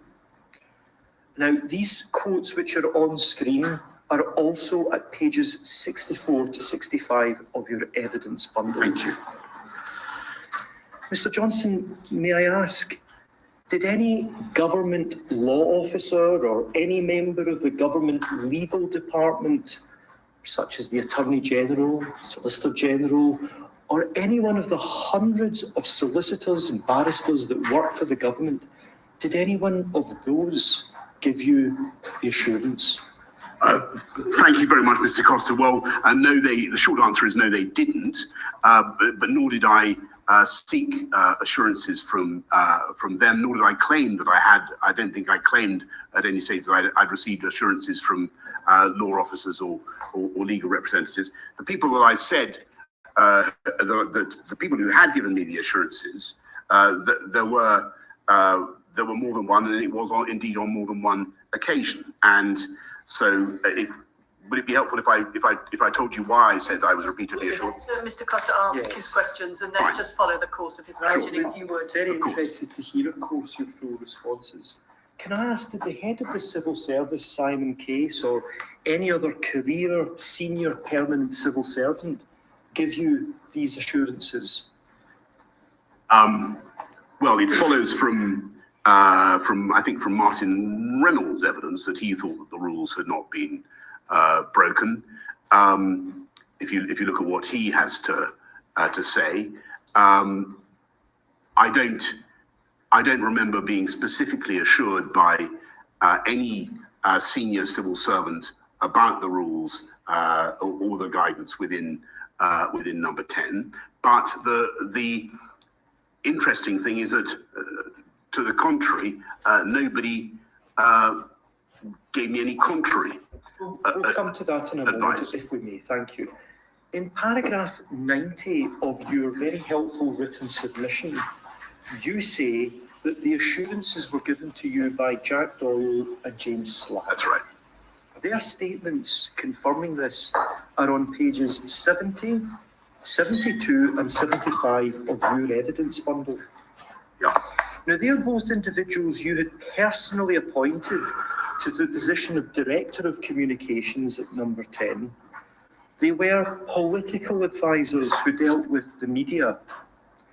Why did you rely on an assurance from political advisors rather than, as I've mentioned, a permanent civil servant, or more importantly, a government lawyer? So here's the simple answer is that when I needed to discover what had happened, or whether the rules were broken, I went first, of course, or I asked first the senior advisor who was there, and that was Jack Doyle.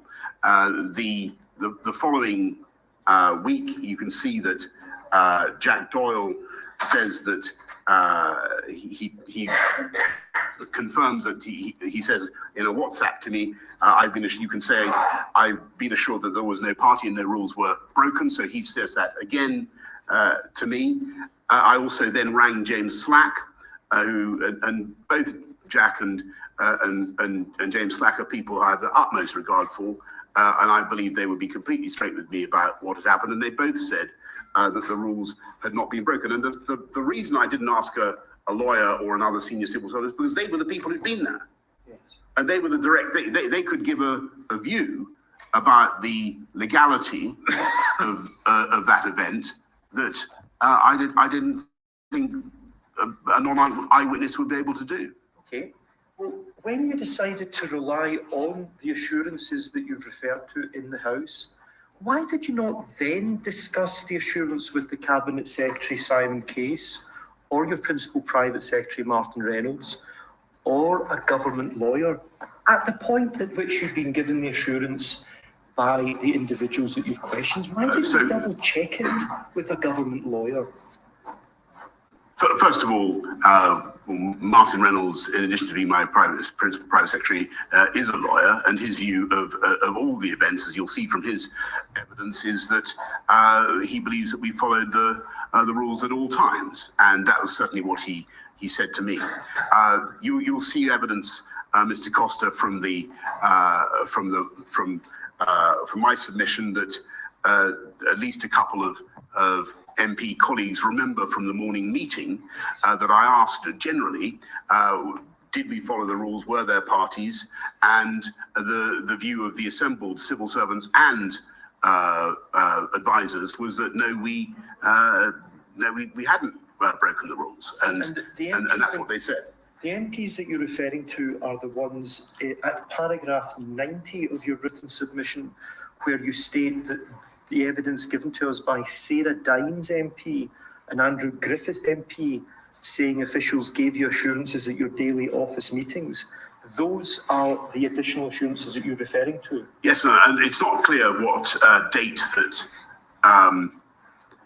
Sarah and Andrew remember, but they certainly remember me receiving those assurances. And don't forget, if I could just make an important point, from the 7th from the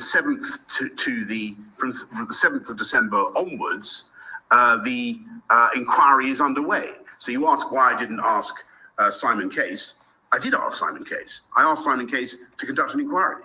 Well, I'm very grateful that you recall Sarah Dines MP and Andrew Griffith MP giving you the assurances, but you were present at those meetings where those two MPs said that assurances had been given. So if I just may ask the question, and you can correct me if I've misunderstood the point, who were the officials who gave these assurances in these meetings that you've referred to at paragraph 90 in your written submissions?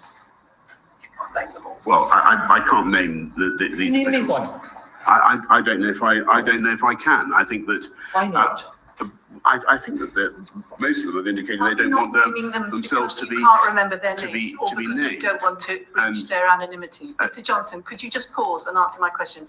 Are you not naming these officials who you say were giving you these assurances because you can't remember who they were, or you can't remember their names, or because you don't want to name them because of confidentiality? There's at least one advisor that I can think of that who was asked not to be named, and she would have been in the morning meeting, and I don't want to. Well, could you follow that up in writing through your lawyers to the inquiry, confirming the name of the individual that you recall gave you the assurance that the meetings referred to by these two? But if I may say so, Mr. Costa, I don't quite follow the direction of your questions, because it's clear from what I've said that I was assured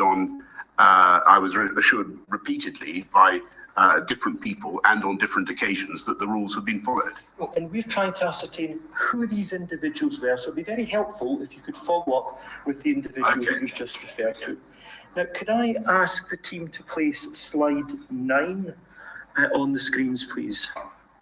Now, slide 9 refers to a comment made by Mr. Doyle, and that will also be found at page 74 of the bundle. Mr. Doyle is asked a question: was there a discussion in this meeting, the meeting of the 8th of December 2021, whether COVID guidance was adhered to at all times?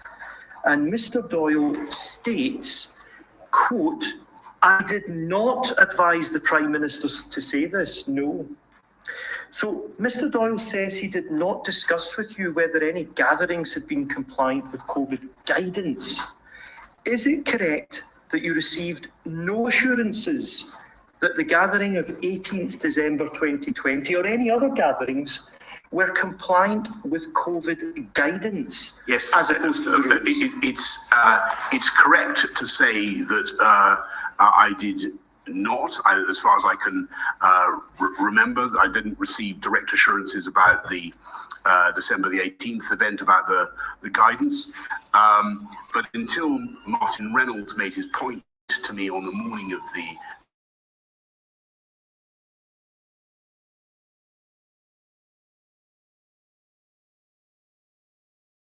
from what we were doing, from my lived experience in number 10 that we were. To ascertain about assurances I that you've been given. So I'm giving you the answer. So let me carry on if I may, Mr. Johnson. Can I ask you to turn to pages 70 and 73 of your evidence bundle, and you'll see excerpts from Mr. Doyle's signed witness submission. Now, Mr. Doyle says, and I quote, The lines that were drafted for the Mirror, that's the Daily Mirror, it became the basis of Mr Johnson's lines to take in Prime Minister's questions on the 1st of December 2021, end quote. He also says in relation to a conversation he had with you on the 30th of November, quote, I said that we have had an inquiry from the Daily Mirror. He said, what is our line? End quote. Page 76 of your evidence bundle shows the line sent to the Mirror was, quote, COVID rules were followed at all times, end quote. So that line, Mr Johnson, the assurance that you relied on in the House of Commons on the 8th of December was initially developed as no more than a media line to hold at bay press inquiries, wasn't it? Yes, but I don't see any great vice in that. And I think we have to be absolutely realistic about how government is carried on. And if a minister cannot rely on the advice of senior and trusted officials when you have to get a huge amount of business done, then it would be impossible for government to carry on. Could I ask you to, you've acknowledged that it was developed as a media line to hold at bay the press inquiries. So I think we need to hear from Mr Custer his next question. Thank you, Chair. It is the case, isn't it, that Jack Doyle, the person whose purported assurance you sought to rely on, was himself doubtful about the compliance of some of these gatherings with the rules and guidance. Now, Mr Johnson... Sorry, I don't know when did you derive that? Just don't interrupt the question. I'm going to help you. Mr Custer, If you turn to page 79 of your evidence bundle... Saying he said this at the If you time. turn to page 79 of your evidence bundle, you will see a selection of WhatsApp messages sent by Mr Doyle. These messages are discussing the gathering of the 19th of June 2020 that marked your birthday. Mr Doyle says that he was, and I quote, struggling to come up with a way, that the gathering was in the rules and that he was, quote, not sure it would, quote, work to suggest it was reasonably necessary for work purposes. Were you aware, Mr Johnson, that your trusted senior advisor, as you've put it, Mr Doyle, doubted whether this gathering was within the rules? So, no is the answer to that question. I wasn't aware that he'd sent that WhatsApp. He didn't send it to me. This was, I think, on January the 25th, which is long after we started the process which was to become the Sue Gray. I think the Sue Gray inquiry was already well underway. A couple of other quick points, if I may, on that WhatsApp. Jack was not at that event on the 19th of June 2020. He knew nothing about what had actually taken place. He was then relying on media descriptions of that event, which had subsequently emerged. And yes, he sent a message to someone else saying he needed to work out what the justification was. But just to go back to the June the 19th event, 2020, which we've been over several times, at the time, I thought it was so innocent that it was actually briefed out to the time. I appreciate that, but I'm talking about assurances you were given, so let me focus again. So how can it be that Mr Doyle, and this is the point I think is important for the inquiry to understand, how can it be that Mr Doyle, one of your principal advisors, your trusted advisor, the person whose assurance you relied on in the House of Commons, was himself clearly doubtful about the compliance of this gathering with the rules, but you continue to say that you were not? How can that be? He wasn't at that event.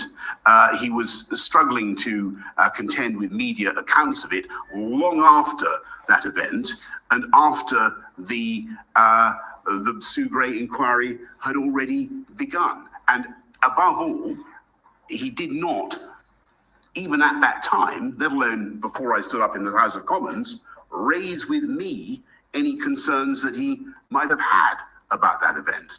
Thank you. Even if he knew about it. I'm almost finished, Mr. Johnson. Why did you tell the House of Commons that you had received repeated assurances that no rules had been broken when you knew that that was not the case, because you knew what the rules were? You were at gatherings that breached the rules, and the breaches of the rules would have been obvious to you at the time. Isn't that the case? No, sorry. Complete the question, if you may. Some might see your reliance on the purported assurances you received as, and forgive me, as a deflection mechanism to prevent having to answer questions about your knowledge of these gatherings. Would that not be a fair assessment? No, it would be a completely ridiculous assessment. I said in the Commons on the 8th of December that I've been repeatedly assured that there was no party and that no rules were broken. I was referring to the December the 18th event, the December the 18th event of the previous year of 2020. I had the assurances that I had received about that event were from people that I had the utmost respect for and who were directly relevant to my understanding of what that event consisted of. It was entirely sensible to talk both to Jack and then Jack Doyle and then to James Slack to find out, to get their honest take about what had happened. And my impression on the 30th of November 2020 from what Jack was telling me was that it sounded like it was in accordance with the rules. It sounded like it was necessary for work purposes, but also it sounded from what he was saying that it was in accordance with the guidance. When that turned out, following the Allegra video to be in question, I commissioned Simon Case, the Cabinet Secretary, to conduct an inquiry. So by the time and if you look at that statement, I say I've been repeatedly assured that there was no party and that the rules were followed, but I have asked Simon Case to investigate. So for the purposes of the House, my statement, it should be seen for the purposes of the business of the House, that statement should be seen in the context of the investigation, the inquiry that I have just launched, in which in the same PMQs, I say I'm going to make sure that the findings are placed in the library of the House of Commons. Okay, well, thank you very much indeed for answering my questions this afternoon. Thank you, Mr. Johnson. Could I just put a point to you? Because I, along with my colleagues, was in the House at the time when these assurances were given. And we took them to be serious assurances. You told the House you'd received assurances. Would you not expect us to be a bit dismayed to hear that it was not from the senior civil servants, it was from political appointees, that they themselves had doubts about it? It only covered one gathering, it didn't cover the other three, and it only covered the rules, it didn't cover the guidance. I think if you'd have said that to us in the House, and also you were there at the time, so it's a bit hard to understand. Sorry. Could you let me finish my point? You were there at the time, so it's a bit hard to understand what the nature of an assurance is when you have been there and seen it with your own eyes. I mean, if I was going at 100 miles an hour and I saw the speedometer saying 100 miles an hour, it would be a bit odd, wouldn't it, if I said somebody assured me that I wasn't, because it's what you see with your own eyes. Yeah, with great so do you actually think that we would be entitled to be a bit dismayed about the flimsy nature of this assurance when we took it at face value that these assurances amounted to something, and it looks from what you've told us in answer to Mr. Costa's questions that they did not amount to much at all? No, so first of all, I think, with great respect, Chair, if you're talking about the December the 18th, 2020 event, I don't know, there's some confusion. I was not there. That's one of the three. I was not there. You were there.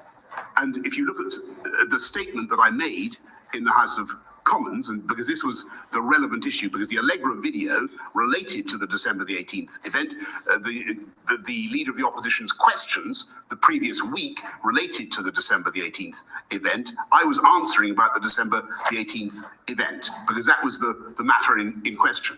I had received, as I said, repeated assurances by different people at more than one occasion and more than one person that the event was in accordance with the rules. And I had that both from, as I said, Jack Doyle and James Slack. Now, the question that I think the committee is trying to unpick is that a good enough assurance? Is it good enough to rely on the Director of Communications and the former Director of Communications about one event, no matter how eminent they may be? And I think the answer is yes. Himself had doubts. I think, no, sorry, forgive me. He offered, that's not correct, Chair. The Director of Communications, Jack Doyle, did not say at the time that he briefed me about the December the 18th event that he had doubts about whether the guidance was followed. He did have doubts. Can I just ask? Sorry. Where's your evidence for that? It's in the WhatsApp. Sir Bernard is going to continue this question. Sorry, can I just say he did not express those doubts to me. He did not express those doubts to me. He had doubts. The person whose assurances you were relying on only gave assurances in relation to one gathering, not the others. Only gave assurances of the rules, not about COVID. It was aligned. Chair, I was being asked about the one gathering. The leader of the opposition, you played his clip just now. That was, everybody saw it. He was asking about, he said, was there a party in which loads of people came to a Christmas party in Downing Street last year? That was the question. That was then, when I said that the guidance was followed completely at all times, that was then called into question by what Allegra Stratton had to say. So we immediately instituted the inquiry by Simon Case, but that remained the point at issue. The point at issue was what had happened on December the 18th. And really, if the committee is going to say that I can't rely on the advice of senior people like Jack Doyle and James Slack, who had the advantage of actually being there, then it's really going to make it very difficult for government to be carried on. Mr. Johnson, just 2 points arising from, when you're ready, 2 points arising from the recent questions and answers. First of all, on the question of Sarah Dine's statement of evidence, where she mentions that either on the 1st of December or the 8th of December, she recalls, are you asking, we did follow the rules at all times, didn't we? And this is in your paragraph 90 of your submission. And I recall more than one person in the room said, yes, of course. And she says, I'm not certain who the people were, but I am, and I quote, I'm 90% sure one of them was Simon Case, the Cabinet Secretary. The difficulty we have with that evidence is in the sworn statement from Simon Case, which I'm afraid is not in the call bundle. It's on page 33. Oh, it's on 791 and 792 of the general bundle. And don't waste time fumbling for it because I will explain. He's asked about both these meetings, and he makes it clear that there was no, was there discussion in the meeting of the following points, and if so, what were the details of that discussion? He says, I do not believe any of these topics were discussed at the meeting. And he's asked a general question on 793, are you aware of any other meeting where Mr. Johnson was present, where the points listed in parts E and F were discussed, and that's whether there was any discussion about compliance with the guidance and rules? And he says no. So we have a difficulty giving any credibility to the evidence we've received from Sarah Dines, albeit I'm sure she gave that evidence in good faith. Then there's the question of your reliance on, I mean, have you got anything to say about that? I should give you the opportunity. Well, I think if you're going to question her evidence, then you need to hear it from her. I can't comment on her. I can't comment on her evidence. I can't comment on what Simon Case has said. What I do remember are general affirmation from colleagues that it was the line I was about to use in PMQs that the about the rules being followed was supported. But do you remember Simon Case saying? Frankly, yes, frankly, I don't. But it's, I'm not questioning. But you should ask him. I'm not questioning the No, we're veracity. asking you because you were there. I'm not questioning the veracity of her statement as she believes it, because she is quite open. She says she's only 90% sure. She's not sure. But I wasn't relying for what I said on the If you cabinet think it's secretary. terribly important that we interrogate Sarah Dines, we will. No, I don't think. I don't. I think it's probably totally irrelevant. I think that the key point is that when I said that I'd had repeated assurances, I was not. I never claimed that I had one of those people giving me those assurances was Simon Case. Okay, but there's another more general point. You say, I see no great vice in that. That is relying on the assurance of Mr. Doyle, who was an appointed political advisor, not a professional civil servant, and not an impartial. Like Sue Gray. Well, we're not relying on Sue Gray's evidence in this inquiry. The obligation not to mislead Parliament is a very serious obligation on any member of Parliament, let alone a minister. And it requires the MP or the minister to take due care, doesn't it? Yes. Yes. So if I have to say, if I was accused of law breaking,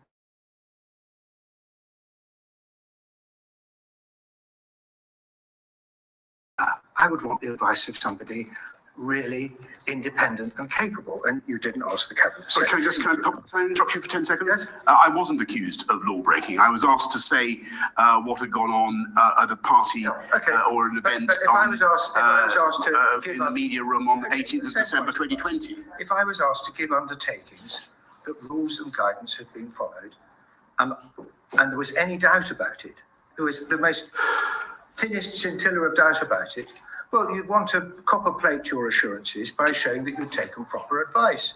And I put it to you, Mr. Johnson, you did not take proper advice. Can I respond first by saying that if you look at what I said on December the 1st, you have to, it is true, as Mr. Carter said, that I had expected something like that question to come up, but actually I thought that the leader of the opposition would not bother with that story.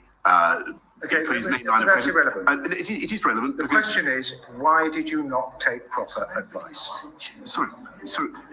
The answer is quite simply that over the, and I've tried to describe what I felt about these events as they were happening. Nobody raised with me or had any concern before I stood up on December the 1st about those events. You did not ask. I did say, this is complete nonsense. I mean, complete nonsense. I asked the relevant people. They were senior people. They've been working very hard. They gave Jack Doyle gave me a clear account of what had happened. The cabinet secretary. How the cabinet secretary wasn't there? Sorry, you're wrong, because I did ask the cabinet secretary. And I did ask the cabinet secretary to conduct an inquiry on the 7th of December. Not about whether your undertakings to the House of Commons were correct. But of course, that was what he was. We can move on. Can we turn to Charles Walker for our next questions? Sorry, there's some noises coming from the back of the room. Is that stopped? Okay. Mr. Johnson, housekeeping matters. You're a parliamentarian, I'm a parliamentarian, so we do have a duty to Parliament. There's been a lot of noises of hue and cry about the legitimacy of this inquiry, which I do think we need to address. You sort of alluded to it in your opening statement.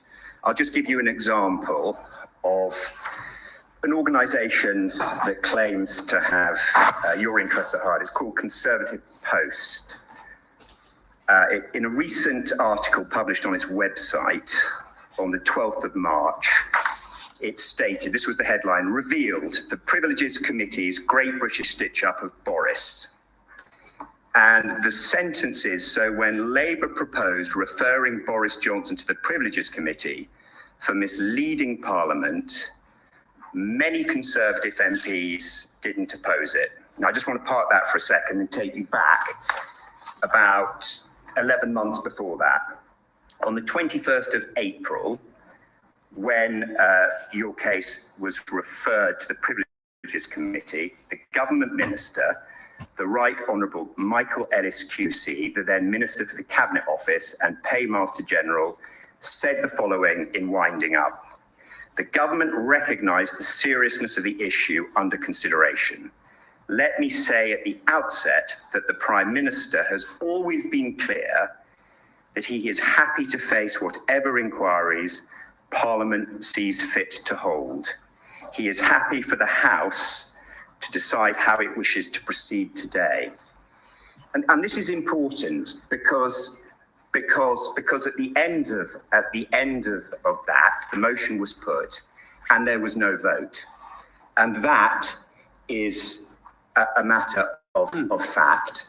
Indeed, there wasn't even a cry of object from anyone. Can you accept that was the case? Yes, I encourage people to support it. So it is actually misleading Conservative Post to say many Conservative MPs didn't oppose it. The truth is not a single Conservative MP opposed it. Yes, that's completely correct. That's great. No, this is really good. This is good. We're making progress. In your opening statement, you referred to the chair, the appointment of the chair. You suggest to some extent that you had concerns, but you were willing to set those concerns aside. On the 14th of June 2022, the Right Honourable Lady for Camberwell and Peckham, there was a motion to add her to the committee on the 14th of June 2022. And it went through at the end of a debate on the privatisation of Channel 4, and there were colleagues of ours in the chamber. And when the motion was put and the Right Honourable Lady's name was mentioned, there was not a single cry of object, not one, not even from a little mouse scuttling across the floor, not a single cry of object on the 14th of June. Can you accept that as well? Of course. So if these concerns were live about the committee and our legitimacy or the legitimacy of the chair, somebody might have shouted object. I've listened. Okay. So Charles, can I just come back quickly on this point? My anxieties about the fairness are contained in my submission. I've said what I've had to say about the previous remarks of the chair, and I've said what I had to say about my belief in the ability of this committee, which is a very important and distinguished committee, to be impartial. Which were made for her appointment on the 14th. And I have come before you this afternoon in full confidence that you will be impartial and that you will look at the evidence and that you will conclude that I did not wittingly or recklessly mislead Parliament. There's not a shred of evidence to suggest that I did. And I hope that you will exonerate me, and I think you should exonerate me, of any contempt whatever. So look, we received your evidence bundle, which was really well put together. It's been a long afternoon. We've shared the talking. You had to do it on your own. So thank you for answering our questions. But it is a well put together bundle. I just feel that the way things have been conducted is that your supporters, not saying you, I'm saying your supporters seem to want it both ways. They're hoping that the evidence you've given in 52 pages will exonerate you, give you a clean bill of health. That's what your desired outcome is. But just in case that doesn't happen, there has been a concerted effort to delegitimise the committee, call us a kangaroo court. Have you characterised us as a kangaroo court? You could tell by my presence this afternoon, by the seriousness with which I've taken your questions, by my attempts to answer in detail the points you put to me, how seriously I take you and your committee, the respect I have for this institution of Parliament, and for better or worse, whatever the issues of fairness that I may have raised in my submission, this is the body that decides on standards and privileges. This is the committee that does it. There's no other way of doing it. That's why I have come here.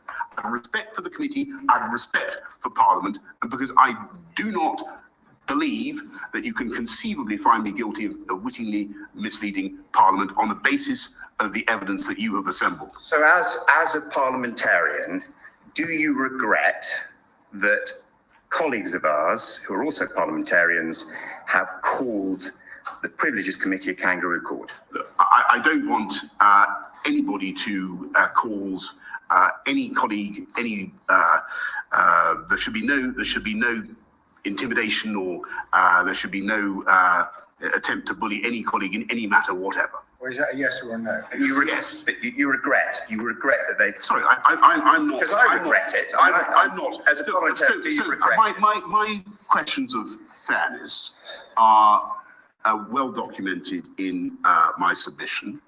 I think that I deprecate the term that you just used. I don't want to repeat it, but I think the people will judge for themselves on the basis of the evidence that you have produced on the fairness of this committee. I have every confidence that you will show that you can be fair.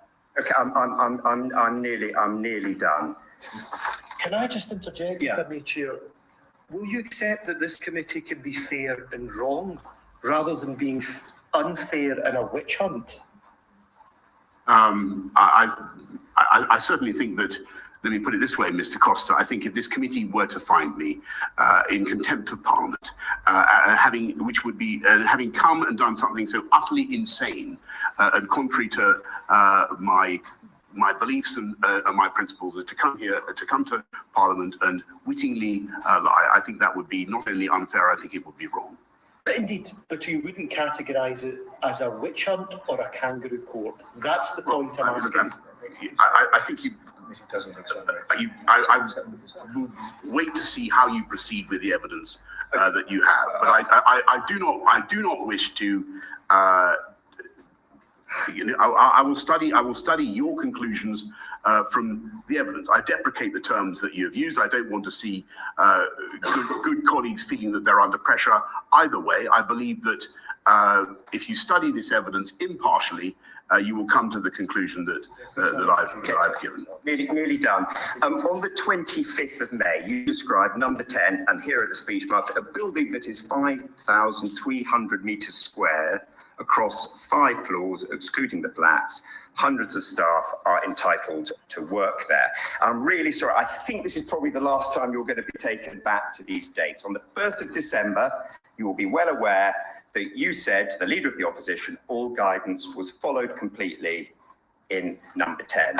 On the 8th of December, again to the Leader of the Opposition, you said, I have been repeatedly assured that the rules were not broken. And then I'll rattle through this quickly. On the 8th of December to Catherine West, regarding 13th of November alleged party, I'm sure whatever happened, the guidance was followed and the rules were followed at all times.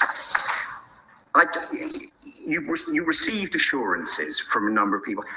I suppose the question I've got is how on earth would they have known that the rules were being followed at all times? It is impossible because you didn't have cameras in every room. I mean, but I had their pairs of eyes. Yeah. So right. So I didn't have omniscience about what was going on in the building, and I had to rely on what people told me. You're completely right, Sir Charles. But what they had to say was extremely valuable, and they were extremely reputable people, and are extremely reputable people.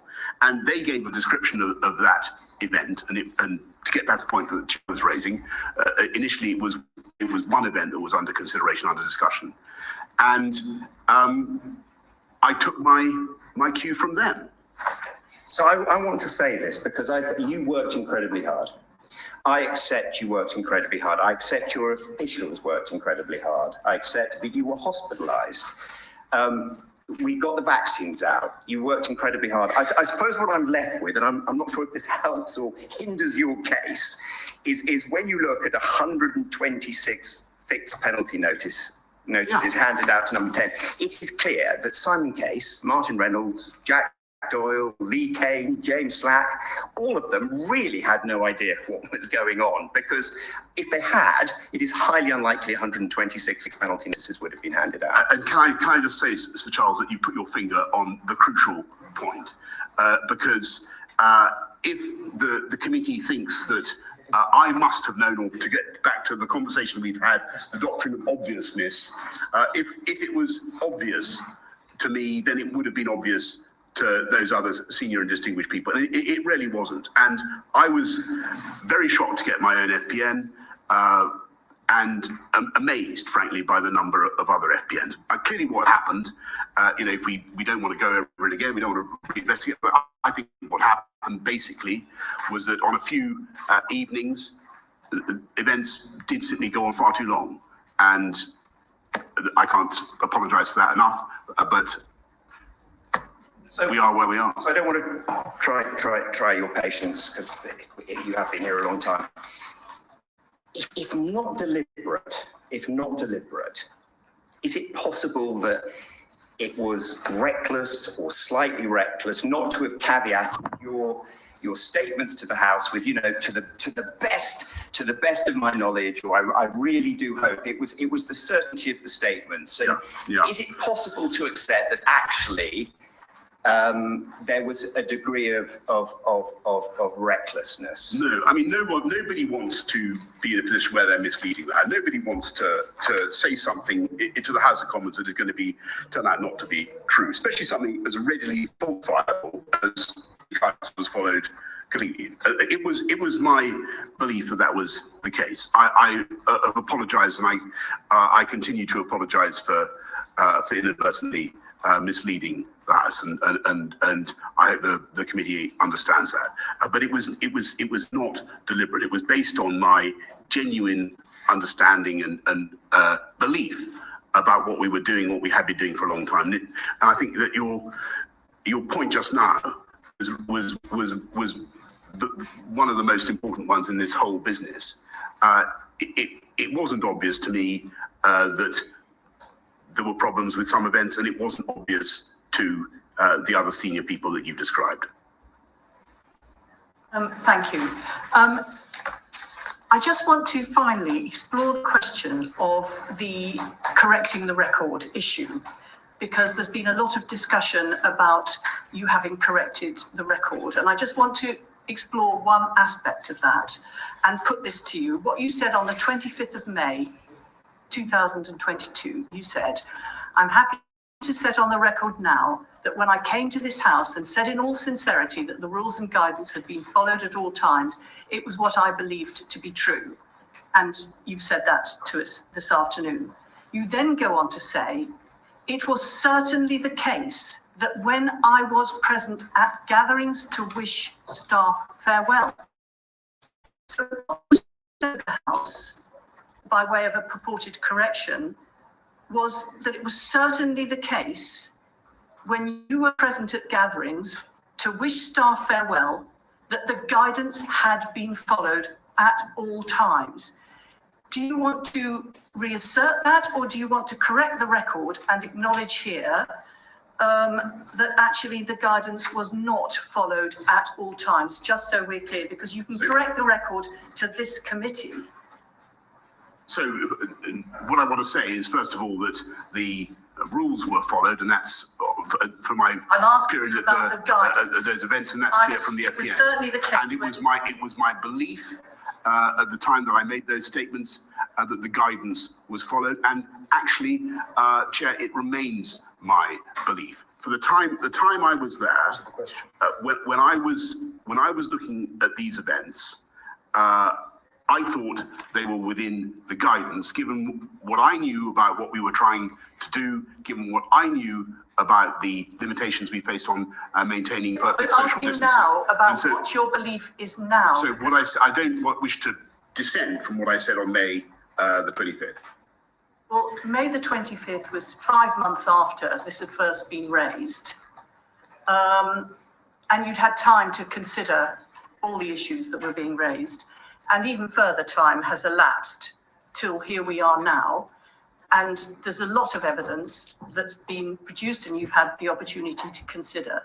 Do you still want to assert that it was certainly the case when you were present at gatherings to wish staff farewell that the guidance had been followed at all times? Do you want to assert? Yes, I do. This committee? I do. And what I want to make, I do. And because I see no reason to withdraw what I said on May the 25th, because at that stage, on May the 25th, I was in possession and I think the committee in possibly the world was in possession of all the material that we've looked at today. My view remains that the guidance allowed for social distancing not to be carried out with rigid drill sergeant precision, particularly in difficult circumstances such as the ones in which we were operating, provided you had mitigations. Okay, and so that was my you are belief, and it remains. You're sticking with that point, and you don't wish to make a correction of the record. Thank you. That concludes our questions. Are there any final points that you haven't already mentioned? Not ones that you have mentioned, but ones which you would like to mention which haven't come up in our questions. We'd like to give you the opportunity to make those points. Thank you very much. I much enjoyed our discussion. Well, I think it's been I genuinely think it's been a useful discussion, and I hope it's clear to the committee what was in my heart and my mind on December the 1st and December the 8th of 2021. And May the 25th and numerous other occasions. Exactly. Okay. Thank you, Mr. Johnson. The committee will consider the evidence you've given us alongside the other evidence we've reviewed in the course of our inquiries. We may take further written and or oral evidence before the end of our inquiry and before we reach our final conclusions, if we deem that necessary, and we've already discussed the possibility of that. But for now, that concludes our session today. Order, order. Thank you.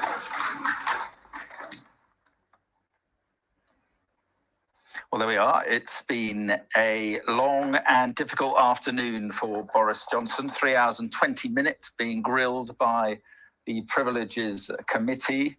Harriet Harman, the chairman, just closed the session. She opened it by saying that if what ministers tell us is not the truth, we can't do our job. And in many ways, that really goes to the heart of all this. Did Boris Johnson lie to or deliberately mislead the House of Commons over events that took place in Downing Street during lockdown? Johnson said this: I apologise, he said it twice, for inadvertently misleading the House, but to say I did it recklessly or deliberately is completely untrue.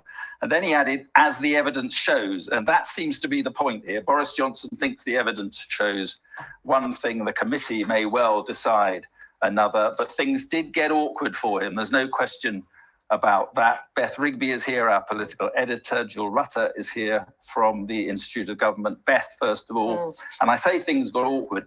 They did over this issue, certainly of the leaving do in Downing Street, which he said was necessary for work, which will probably sit uncomfortably with people who couldn't go to funerals or to their relatives' bedside. There were definitely a couple of really awkward moments in that. But if you sort of summarise what was the actual thrust of it, in essence, I think what we saw there was effectively across the committee, be it Conservative or Labour, SNP, Lib Dem MPs, I think what you saw was a sense of incredulity that Boris Johnson was arguing what he was arguing. And I think Harriet Harman really summed it up towards the end, where she said, if I was going 100 miles per hour and saw the speedometer saying 100 miles an hour, it would be a bit odd if I said somebody assured me I wasn't going that fast, because it's what you see with your own eyes. So there's a view within the committee, and it was repeated again and again and again, about how could you say this was in guidance and rules when you were at events which, when we look at the evidence, it doesn't look like that. And then his defence, in essence, was these were work events, and when social distancing wasn't observed, that was because the nature of the environment in number 10, the nooks and crannies, the small rooms in which we operate. But there were moments where, as you said, Mark, that fell down in evidence. One of them was about the leave-in do. He was particularly questioned on the Lee Kane, his former director of comms, leave-in do by Bernard Jenkins that wasn't socially distanced. A number of people gathered in a room. The Prime Minister made the defence of, well, we did do social distancing. We did use social distancing mechanisms in other parts of the building, talking about screens, etc., in other parts of the building. But this social gathering was necessary for work events. And then Bernard, with the killer question really was, well, if you're at the podium at a coronavirus press conference, would you have advised people to have organisations were allowed to have unsocially distanced leaving dues? No. And then the other thing I thought was really awkward was the bring your own bottle party or event in the garden. And he said, well, yes, Lee Kane said the optics looked bad, but it wasn't breaking the rules. That was a bit confusing. Well, if the optics are bad, isn't it because it is breaking guidance or rules? And he said to that, I thought it was a work event, but I appreciate, Jill, you said it, the kind of, does it pass the look over the wall test? That if a member of public had looked over the wall, what they saw would be something that they thought that they were perhaps banned from doing. And I think that was the closest admission we got to from the former Prime Minister, that he acknowledged that this looked really bad. But all the while he said, I didn't think the rules were broken. I was amazed by the fixed penalty notices. I was amazed to get one myself. And it was all in the context of everything we did in Downing Street was related to work, essential for work. But there are a couple of moments in that committee where it was really uncomfortable for him to keep arguing that. And I'm not sure the committee was convinced. So was there a so-called smoking gun moment, or is it more the cumulative impact of what he was saying? I didn't see a smoking gun in that way. You thought he has been pinned down, but I do think the issues around some of the evidence that advisors gave and the way he argued in Parliament was uncomfortable, be it the optics of that bring your own bottle party, or indeed some of the Reynolds advice, his principal private secretary saying, I don't think you should go into the Commons and say guidance was followed at all times, because it actually, I don't think we can argue that. But his defence again was, in a perfect world, it wasn't, but in the round, I thought we tried the best we could. So he had a ready defence. I think two issues come out of it. Is one, as I said, the committee seemed unconvinced, I thought, by his evidence, but also he seemed to suggest at the end that if the committee didn't find in his favour, he would not think that that was a fair outcome. And I think that raises questions in itself, because, you know, there has been all these issues around MPs saying it's a kangaroo court and is it prejudicial against him?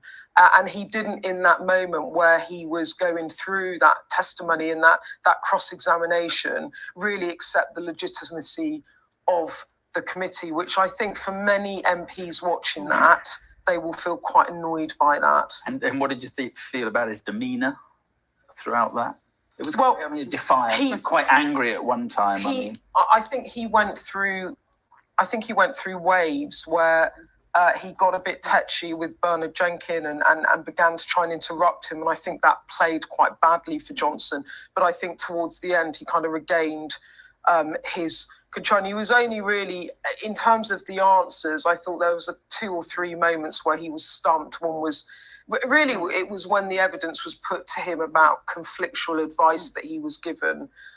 He also didn't seem to be able to say where this advice had come from, because actually in the documentary evidence, the advice from his Director of Comms, Jack Doyle, his Cabinet Secretary, Simon Case, and then his Principal Private Secretary, Martin Reynolds, there are 3 pieces of evidence in the documentation suggesting that they didn't advise him that guidance and rules were followed at all times. And yet he's saying my advisors did.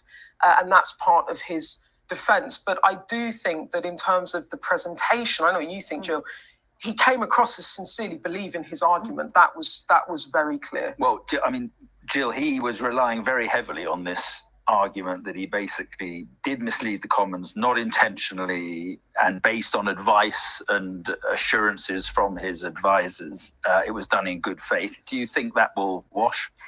I don't know. It depends how much they buy the sort of notion he was pushing forward of, if you like, number 10 exceptionalism, which I think, you know, he's relying on quite heavily. Number 10 is an odd workplace. I mean, it's not a sort of conventional office like many of us work in. It is a sort of crammed house. He was questioned about his wife's presence at various events. He said, well, she lives there. She's allowed to walk around the building. It's where she lives. So it is a sort of odd office space. But you do get the sense throughout that they didn't even reflect on how they ought to be observing the guidance. They put up some screens and things like that, but you didn't get the sense that there was any sort of thinking, should we actually all be gathering together in a vestibule without those screens we've established in the offices, where we can't implement, he kept on having this phrase of there wasn't perfect social distancing, which I think was another repeated phrase, where you couldn't observe social distancing. We had everybody together in the same place. And he kept on going on, we were under huge pressure. It was absolutely sort of vital for work that I went, particularly after the resignation of Lee Kane and Dominic Cummings. It was absolutely vital that I went there and G'd up the troops. And this was the only way of doing that. And I think one of the problems for the Prime Minister is that, everybody else working under those COVID guidelines, I think probably had a rather more strict interpretation of what the rules meant, and had farewell parties on Zoom, and were, if they were going to the office, left at the end of their working day rather than stayed there. It's quite interesting. I thought there was quite a lot when he was probed on individual events that he'd been at. There, his defence seemed very much, it was okay when I was there. While I was there, it was a work event. Say I dropped in briefly, made a few comments. That's why I didn't get a fixed penalty notice for it, but it got out of hand afterwards. One of the really interesting things, having sort of worked in Number 10, is, Number 10 is the Prime Minister's home. As staff in Number 10, you sort of need to sort of think about, is this an appropriate thing to be doing in the place that is a workplace, but is also somebody's home? And one of the tests you apply is, if the Prime Minister came down from the flat, as he very well might, would he be at all happy that we're, doing things, and some of the stories we've had of parties getting out of hand happened. The 18th December party happened when the Prime Minister was in the building, the one before Prince Philip's funeral. He wasn't. So I think clearly people in Number 10 thought there was an environment in Number 10 which at least permitted that sort of behaviour, even with quite senior people. I think the third really interesting thing was Boris Johnson's line that you couldn't make government work if you couldn't rely on the advice of your senior advisors. But it was put to him, you were relying on advice from political appointees who were actually your press team, and what you were taking and telling to the Commons were defensive lines to take. You developed the warding off the story with the media, and shouldn't you have actually been a bit more curious about that? Was that really enough just to use the press lines to take in the Commons? Let me you were talking earlier about this whole idea of the leaving do and how that would go down with the public. Let's just listen to that exchange. So Bernard Jenkin, who questioned Mr. Johnson as to why he thought it would be appropriate that a leaving party could be allowed to take place in Downing Street when parties were clearly not allowed under COVID guidance. Let's have a listen to what he said.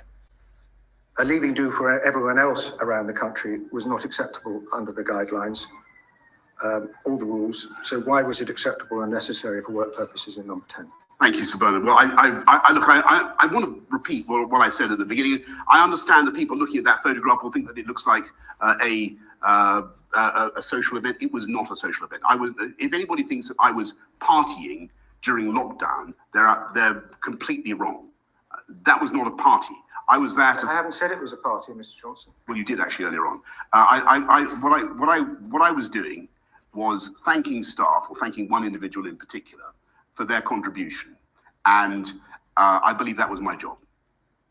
So, if you'd been asked at a press conference with your podium saying "hands, face, space," whether it was okay for organisations to hold unsocially distanced farewell gatherings in the workplace, what would you have said?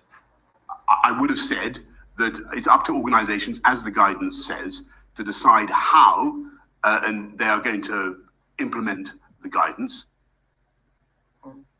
Now, Beth, whatever the committee make of that, it's not going to sit well with members of the public who were trying to stick as best they could to the rules and were told they couldn't go to funerals and couldn't go to the bedside of sick relatives and so forth. I think that this is, we've got very into the evidence and the committee's allegations. Did he mislead Parliament? Should he correct the record? Should there be a sanction? What's his defence? But actually what this is about, if you zoom out from the kind of ins and outs of what we've just heard, is does it pass the sniff test with members of the public? And I think, as Jill was saying earlier, for many members of the public, they've taken their decision on this.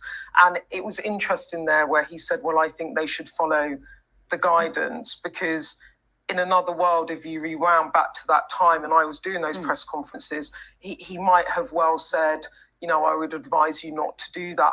I mean, you know, he says it was essential for work events, but many people wouldn't have had leaving dues at work and were not even allowed to go into their offices. I mean, on the Bring Your Own Bottle event, where there were lots of fixed penalty notice issued, where Martin Reynolds, the Principal Private Secretary, sent an email around to 200 people in number 10 saying, we're going to have this event in the garden and bring your own bottle or bring your own booze. Bob Johnson said on that, I thought it was an appropriate use of the garden. It was an obvious work event to him. But then when he was quizzed on this question about Lee Kane, his then director of comms, said the optics are terrible. He said, if a member of the public looked over the garden wall, they might think that what we were doing was not allowed. I felt that keenly in retrospect, he said, but I didn't feel it at the time. And I think that it's kind of what you see with, it's a bit going back to the Harriet Hart, it's like what you see with your eyes, and then you have to weigh up whether that was acceptable or not. And I guess all of this goes back to a prime minister there, or a former prime minister rather. I think what we saw was he didn't want to take personal responsibility for the culture. I mean, I remember when the Sue Gray report came out, he did say, I take responsibility and I apologise. But actually what you saw there was a man defending himself, saying, well, when the really bad stuff happened, I wasn't there, or these people told me that that hadn't happened and I took my assurances. And then the heart of what the committee was saying were, but you were there, and what did you take as your own interpretation? And he deflected on all of that. The thing is, he's very consistent in his belief that he did not intentionally mislead the House, that he thought that while social distancing guidelines were broken, that was because of the nature of the work environment. And all of these, what many people would look like, say, were social events, were actually work events. And he's sticking to his guns. And the committee now have to, you know, take that in the round and work out whether they believe he misled Parliament. I think if they do, though, it's going to be another, that it's not going to be, I'm just going to go back to what he said at the end. I mean, it seemed to me, as I was saying earlier, he refused to say whether he'll accept the finding of the committee if it finds against him, and that's an issue. But you're right, he's sticking to his guns. And Jill, he's not only sticking to his guns on this idea that he deliberately misled Parliament, but he's sticking to his guns, it seems, certainly at the end there, on, you know, the guidance issue as well, and that, you know, Downing Street did its best to follow the guidance. Yes, it's very interesting because clearly there were some events where the police decided not that the guidance was broken, the rules were broken. That's why there were so many fixed penalty notices. I mean, yeah,